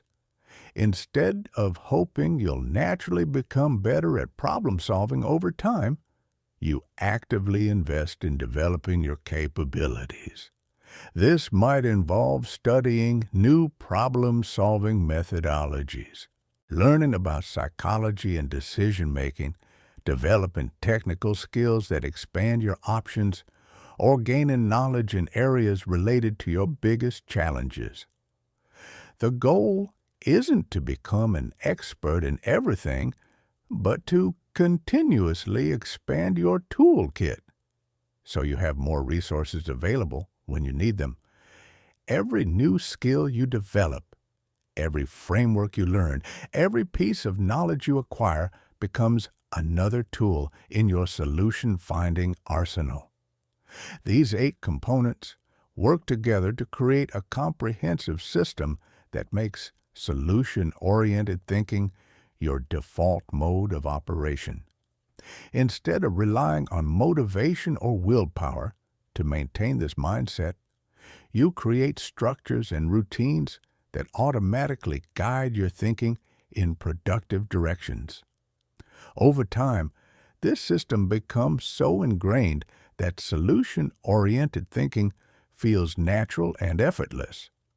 You won't even remember what it was like to be trapped in obstacle-focused thinking, because this new way of operating will become who you are. Chapter 12. How to Scale. Solution-oriented thinking to transform teams and organizations. Individual solution-oriented thinking is powerful, but the real breakthrough comes when you can scale this approach to influence teams, organizations, and entire systems. The leaders who create extraordinary results don't just solve problems themselves. They build cultures where everyone thinks and operates in solution-oriented ways. This multiplies their impact exponentially and creates sustainable competitive advantages that are impossible for obstacle-focused organizations to match. The challenge is that most organizations are deeply entrenched in obstacle-focused cultures. They hold meetings that focus on what's going wrong instead of what's possible. They create processes that emphasize avoiding mistakes instead of generating innovations. They reward people for identifying problems instead of implementing solutions. They hire based on technical skills while completely ignoring solution-oriented thinking capabilities. Transforming organizational culture requires understanding that culture is nothing more than the collective thinking and behavior patterns of the people within the organization. Change how people think, and you change the culture. Change the culture, and you change the results. But this transformation must be approached systematically, not randomly. The first step, leadership modeling. Culture change always starts at the top because people pay far more attention to what leaders do than what they say. If you want your team to think solution-oriented, you must demonstrate solution-oriented thinking consistently in every interaction, meeting, and decision. This means reframing every challenge as an opportunity during team discussions. It means asking solution-oriented questions instead of obstacle-focused questions. It means celebrating creative solutions instead of just criticizing failures. It means maintaining calm confidence during crises.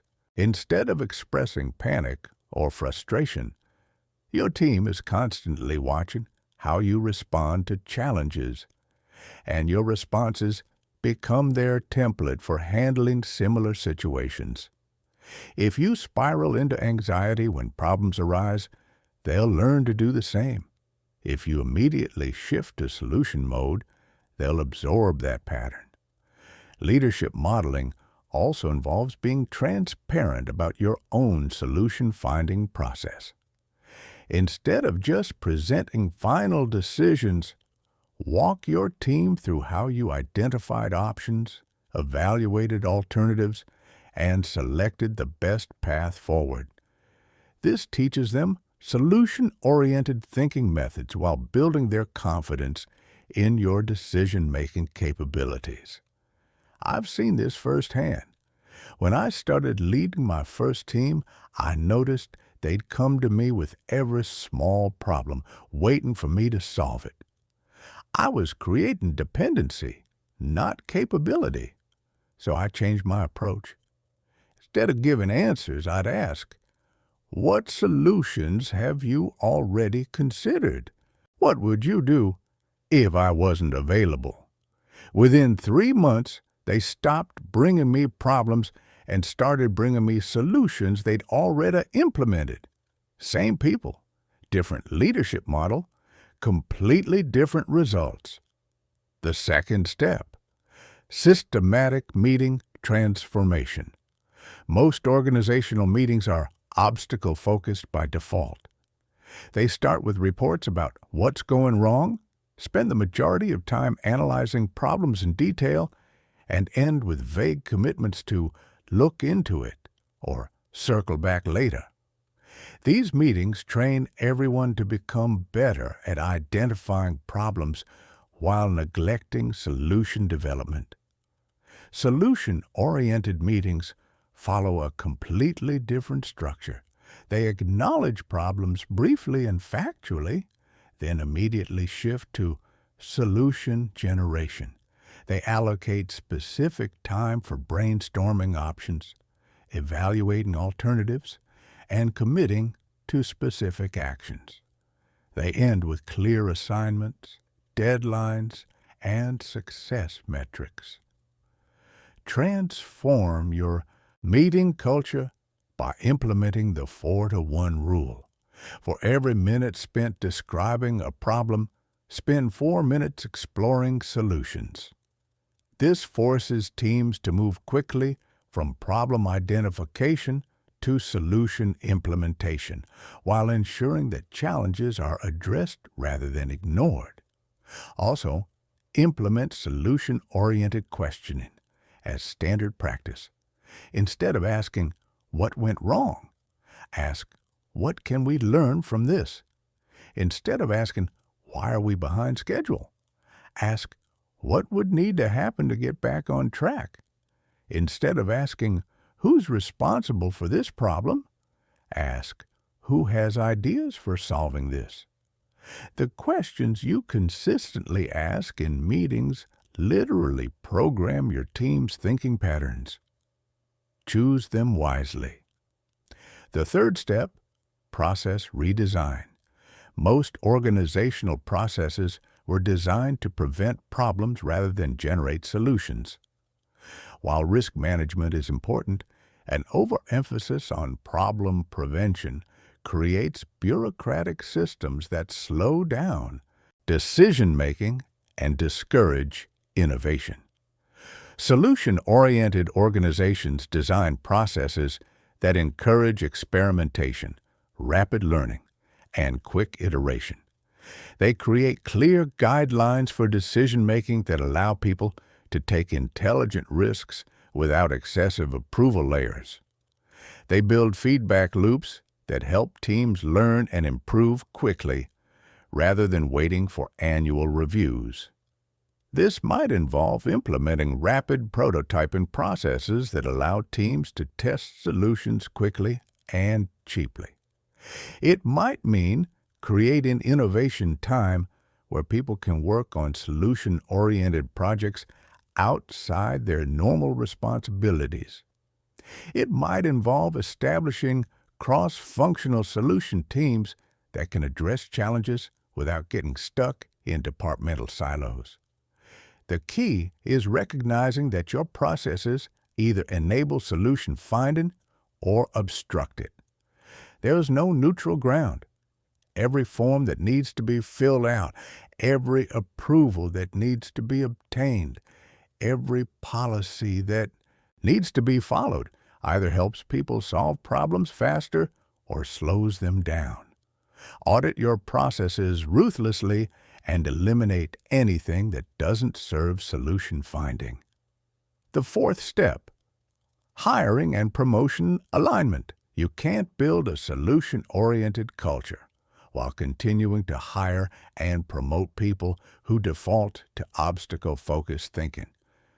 This requires adding solution-oriented thinking assessment to your hiring process and making it a key criterion for advancement. During interviews, present candidates with realistic challenges they might face in the role and observe how they respond. Do they immediately start analyzing what could go wrong, or do they start generating potential solutions? Do they ask questions that focus on obstacles or questions that focus on possibilities? Do they demonstrate resourcefulness and creativity, or do they seem overwhelmed by complexity? For existing employees, provide training and development opportunities that help them develop solution-oriented thinking skills. But also, be honest about the fact that some people may not be willing or able to make this transition. Having even a few chronically obstacle-focused people in your organization can undermine the entire culture transformation effort. Sometimes the most solution-oriented decision is removing people who refuse to adopt solution-oriented thinking. It sounds harsh, but one toxic obstacle-focused person can poison an entire team's mentality. The fifth step, measurement and reinforcement. What gets measured and rewarded becomes the culture. If you want solution-oriented thinking to become the norm, you must create metrics and rewards that reinforce this behavior while discouraging obstacle-focused patterns.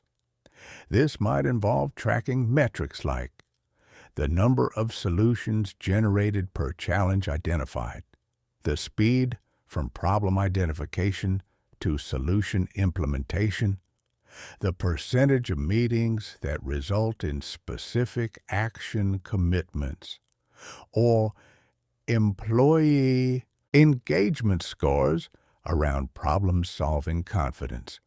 You might implement recognition programs that celebrate creative problem-solving and innovative thinking. Share success stories in company communications. Give awards for best solution of the quarter. Make heroes out of people who find creative ways to overcome obstacles.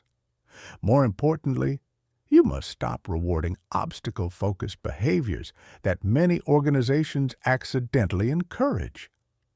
Don't promote people just because they're good at identifying what's wrong. Don't give extra attention to departments that constantly need help solving crises. Don't celebrate employees who work excessive hours to fix problems that could have been prevented with better systems. The sixth step: creating solution-sharing systems. One of the most powerful ways to reinforce solution-oriented thinking is to make successful solutions visible throughout the organization. When someone develops an effective solution to a challenge, that knowledge should be captured and shared so others can benefit from it. This might involve regular solution-sharing sessions where teams present successful approaches to challenges they've overcome. It might mean creating internal documentation systems that make it easy to find and apply solutions that have worked in similar situations. It might involve establishing mentoring relationships where experienced, solution-oriented employees help others develop these capabilities. I worked with a company that created a solution library, a simple shared document where anyone could post problems they'd solved and how they solved them. Within 6 months, they had over 200 entries. New employees would search it before asking for help. Teams would reference it in meetings. It became their most valuable knowledge asset, and it cost nothing to create. The goal is to create an environment where solution finding becomes a collective capability rather than just an individual skill. When everyone in the organization has access to the best thinking and most effective approaches, the entire system becomes more capable and resilient. The seventh step: external partnership alignment. Your organization's culture is influenced not just by your employees, but also by your vendors, customers, and partners. If you're working with external parties who consistently operate in obstacle-focused ways, their patterns will gradually influence your internal culture. Evaluate your external relationships through a solution-oriented lens. Do your vendors proactively suggest improvements and innovations, or do they just respond to problems after they occur? Do your customers approach you with collaborative solution seeking, or do they primarily contact you to complain about problems? Do your business partners bring new opportunities and creative ideas, or do they mostly focus on limitations and obstacles? Where possible, choose to work with external parties who share your commitment to solution-oriented thinking. When you can't choose your external relationships, be intentional about maintaining your solution-oriented culture despite exposure to obstacle-focused thinking from outside parties. These 7 steps work together to create organizational transformation that goes far beyond individual behavior change. When successfully implemented, they create environments where solution-oriented thinking becomes the default mode of operation for everyone in the system. This leads to faster problem-solving, more innovation, higher employee engagement, and dramatically better results. Chapter 13: Mastering Solution-Oriented Thinking. Under extreme pressure and crisis, anyone can think about solutions when things are going well. The true test of solution-oriented mastery comes during crises, emergencies, and high-pressure situations. When your brain's ancient survival programming tries to take control, these are the moments that separate people who occasionally apply solution-oriented thinking from people who have truly mastered it as a way of life. During extreme pressure, your brain automatically activates what psychologists call the threat detection system. This floods your body with stress hormones, narrows your attention to immediate dangers, and impairs your ability to think creatively about solutions. Your brain literally reduces access to the neural networks responsible for innovation, long-term thinking, and complex problem-solving. This is why most people make their worst decisions during crises. But crisis situations also present the greatest opportunities for breakthrough solutions. When normal approaches aren't working, when resources are limited, when time is short, conventional thinking often proves inadequate. The people who can maintain solution-oriented thinking during these moments often discover innovations and approaches that wouldn't have emerged under normal circumstances. The key to maintaining solution-oriented thinking under pressure is understanding that your brain's crisis response is automatic, but your response to the crisis response is voluntary. You can't prevent your brain from activating threat detection, but you can train yourself to quickly override it and shift into solution mode even when your body is flooded with stress hormones. The first technique, pressure breathing. When you're under extreme stress, your breathing automatically becomes shallow and rapid, which reinforces your brain's perception that you're in immediate danger.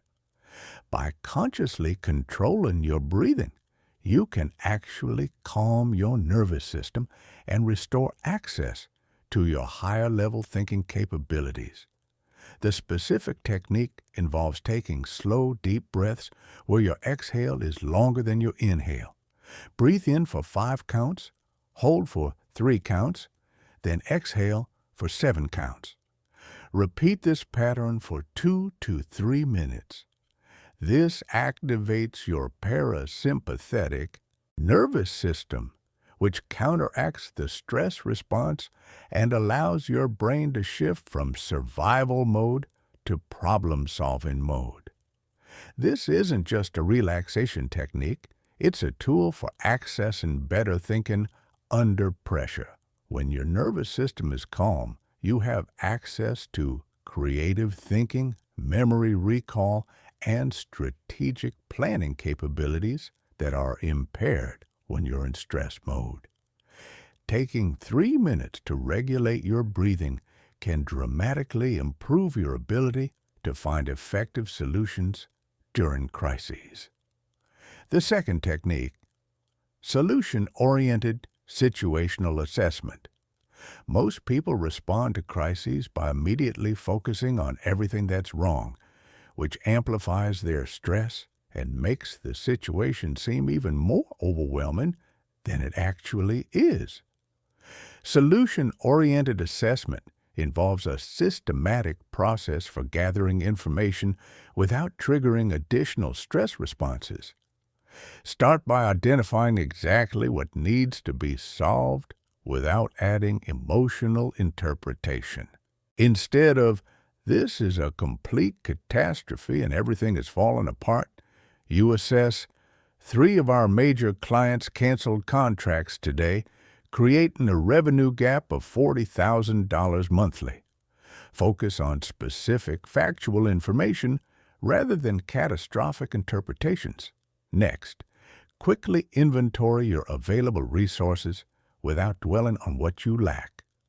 What skills, knowledge, relationships, tools, and assets do you have access to right now? What has worked in similar situations before? Who could potentially help? What options exist that you haven't considered yet? This resource inventory shifts your brain from scarcity thinking to abundance thinking, even in challenging circumstances. You're not ignoring the problem. You're choosing to focus on what you can leverage rather than what you're missing. The third technique, rapid solution iteration. During crises, you don't have the luxury of finding perfect solutions. You need to find workable solutions quickly and improve them as you go. This requires abandoning perfectionist thinking and embracing what researchers call satisficing. Finding solutions that are good enough to address the immediate need while creating space to develop better solutions later. Generate multiple potential solutions quickly without evaluating them immediately. Set a timer for 7 minutes and brainstorm as many options as possible, no matter how unconventional or imperfect they might seem. Once you have a list of options, quickly select the one that offers the best combination of speed, feasibility, and impact. Implement it immediately while continuing to develop backup options. This approach prevents you from getting stuck in analysis paralysis during time-sensitive situations. It also builds momentum that often leads to additional insights and opportunities as you take action. Many breakthrough solutions emerge not from perfect initial planning, but from rapid experimentation and course correction. Action creates clarity that thinking alone cannot provide. The fourth technique, stakeholder solution.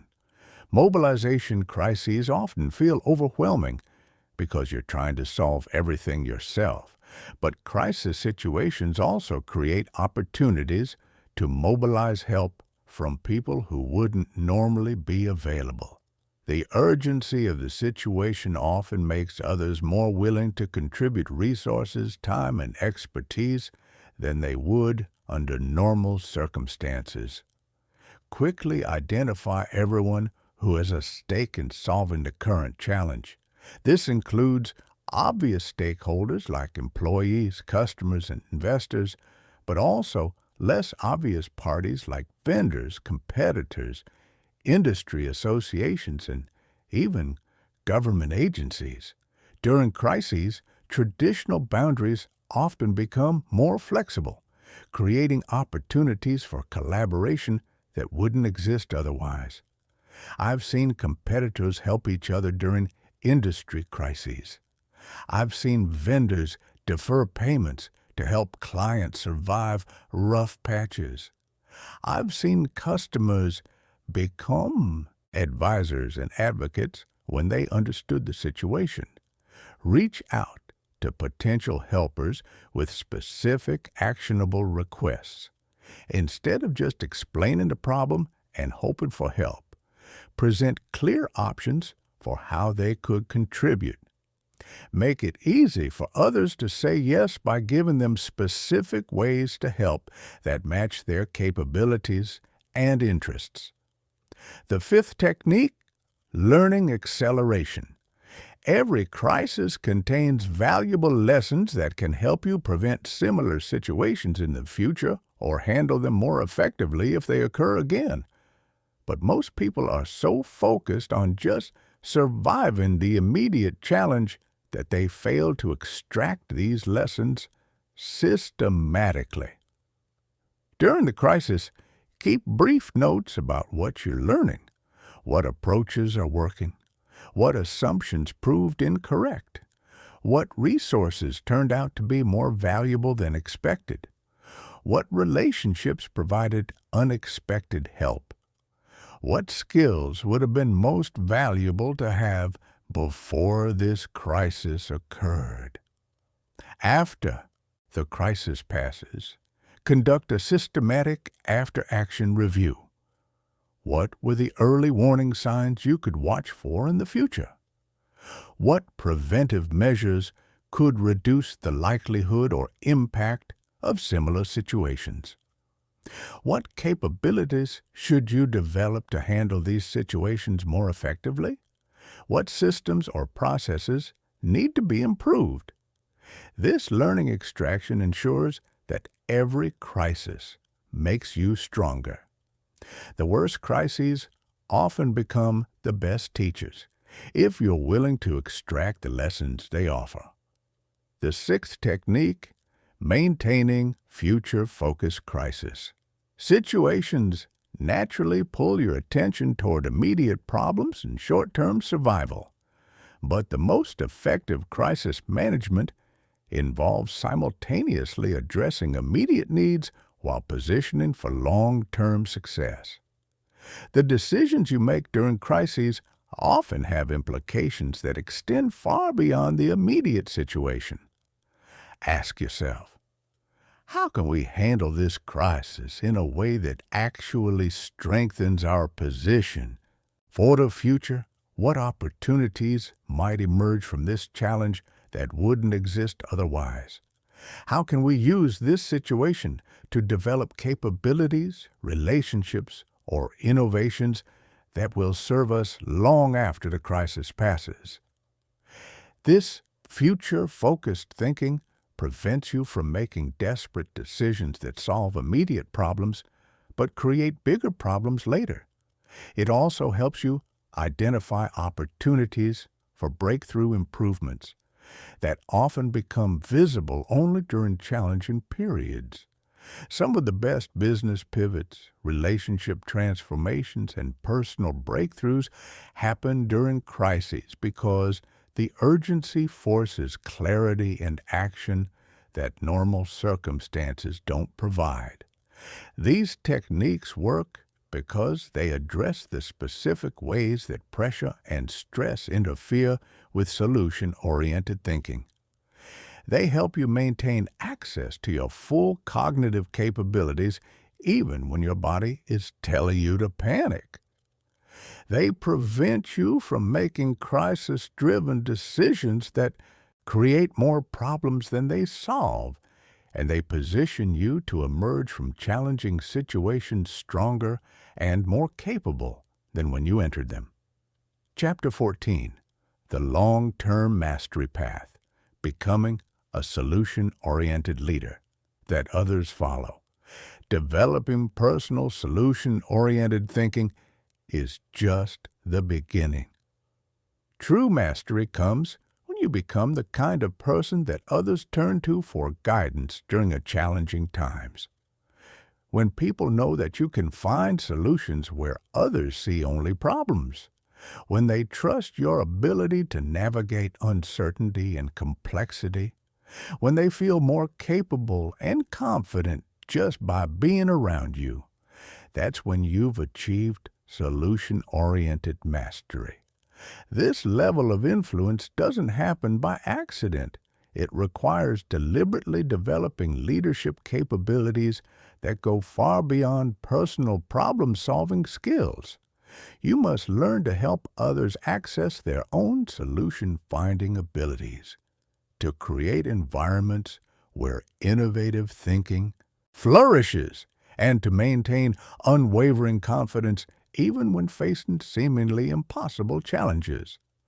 The journey to solution-oriented leadership begins with understanding that people don't follow your solutions.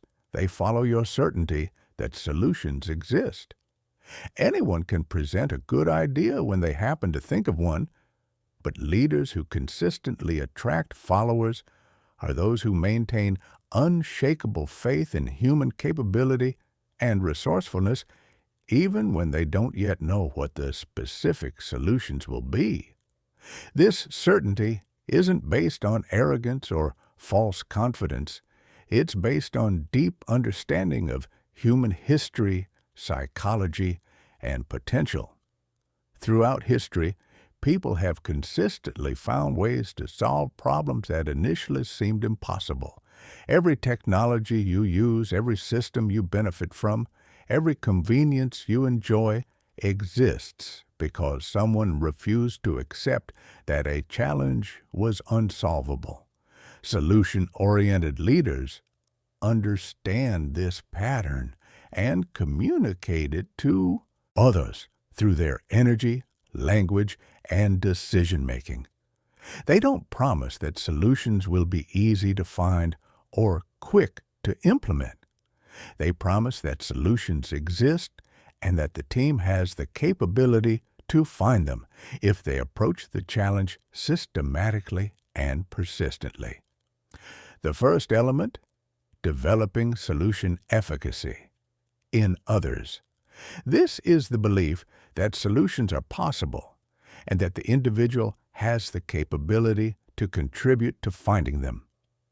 Most people have been conditioned to believe that significant problems require expert solutions from somewhere else. They've learned to feel helpless when facing complex challenges. Solution-oriented leaders help people rediscover their own problem-solving capabilities. They do this by asking questions that guide people toward their own insights rather than providing answers directly. Instead of solving problems for others, they help others become better at solving problems themselves. This builds long-term capability rather than creating dependency. This involves strategic questioning that helps people access their own knowledge and creativity. What has worked in similar situations? What resources do we have that we haven't fully utilized? If we could solve just one aspect of this challenge, which aspect would create the most impact? What would someone from a completely different background do in this situation? These questions serve multiple purposes. They shift people's attention from problems to solutions. They help people realize they often know more than they initially thought. They encourage creative thinking by opening up new perspectives. And they build confidence by helping people experience success in solution finding. The second element, creating psychological safety for experimentation. Innovation requires risk-taking, and risk-taking requires an environment where intelligent failures are treated as learning opportunities rather than disasters. Most people have been trained to avoid failure at all costs, which severely limits their willingness to attempt creative solutions. Solution-oriented leaders understand that breakthrough solutions often emerge from failed experiments. They create cultures where people feel safe to propose unconventional ideas, test unproven approaches, and learn from outcomes that don't meet expectations. They celebrate intelligent risk-taking even when it doesn't produce desired results. This doesn't mean accepting careless mistakes or repeated failures from the same causes. It means distinguishing between failures that result from insufficient effort or attention and failures that result from genuine experimentation with new approaches. The first type should be discouraged. The second type should be encouraged and learned from. When people feel safe to experiment, they bring their full creativity and intelligence to problem solving. When they fear punishment for failure, they play it safe and miss opportunities for breakthrough solutions. The third element, systematic capability development in others. Solution-oriented leaders don't just solve today's problems. They build their team's capacity to solve tomorrow's problems more effectively. They invest time and energy in developing others' solution-finding skills, decision-making abilities, and confidence in handling uncertainty. This involves providing stretch assignments that require people to develop new capabilities. It means offering coaching and mentoring that helps people reflect on their problem-solving processes and identify areas for improvement. It includes creating opportunities for people to learn from each other's successes and failures. Capability development also involves exposing people to diverse perspectives and approaches. Solution-oriented leaders help their teams learn from other industries, disciplines, and cultures. They encourage reading, learning, and skill development that expands people's toolkit for addressing challenges. They understand that the more approaches people know, the more likely they are to find effective solutions. A team with diverse capabilities and perspectives will always outperform a team of specialists with identical training. Chapter 15. Your solution-oriented future, living beyond problems forever. You now possess something that most people never develop: a complete understanding of how to transform any challenge into an opportunity for growth, innovation, and breakthrough results. You understand why your brain defaults to obstacles, how to override that programming, and what specific techniques to use for finding solutions in any situation. But here's the truth that changes everything. Knowledge without application remains just interesting information. The difference between people who occasionally think about solutions and people who consistently create extraordinary results comes down to one thing: implementation. Everything you've learned means nothing unless you commit to making solution-oriented thinking your default mode of operation starting today, starting with the very next challenge you encounter. This isn't about perfection. You will still have moments when you slip back into obstacle-focused thinking. You will still encounter challenges that initially feel overwhelming. The difference is that now you have a systematic approach for redirecting your thinking, a comprehensive toolkit for finding solutions, and the confidence that comes from understanding how solution finding actually works. The compound effect of solution-oriented thinking is more powerful than most people realize. Each problem you solve makes you better at solving the next problem. Each solution you implement teaches you something that helps you find future solutions more quickly. Each challenge you overcome builds confidence that allows you to attempt more difficult challenges. Each success creates momentum that makes the next success more likely. Over time, this compound effect creates a massive advantage over people who remain trapped in obstacle-focused thinking. While they're spending their energy analyzing what's wrong, you're spending your energy implementing what works. While they're getting stuck in cycles of worry and analysis paralysis, you're moving forward with clear action and consistent progress. But the real transformation goes beyond just getting better results. When solution-oriented thinking becomes your automatic response to challenges, changes who you are at a fundamental level.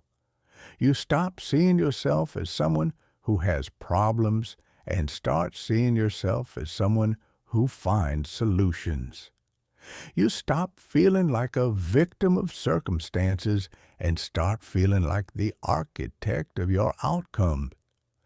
The future belongs to people who can find solutions where others see only problems, who can create opportunities where others see only obstacles, who can maintain confidence and creativity when others are paralyzed by complexity and uncertainty. The future belongs to solution-oriented thinkers, and now you're one of them. Your transformation is complete. Your journey is just beginning. The next challenge you face is your first opportunity to demonstrate that you've truly transformed how you think about problems. Everything you want in life is waiting on the other side of challenges that need to be solved. Now you have the tools, the understanding, and the confidence to find those solutions. Make it count.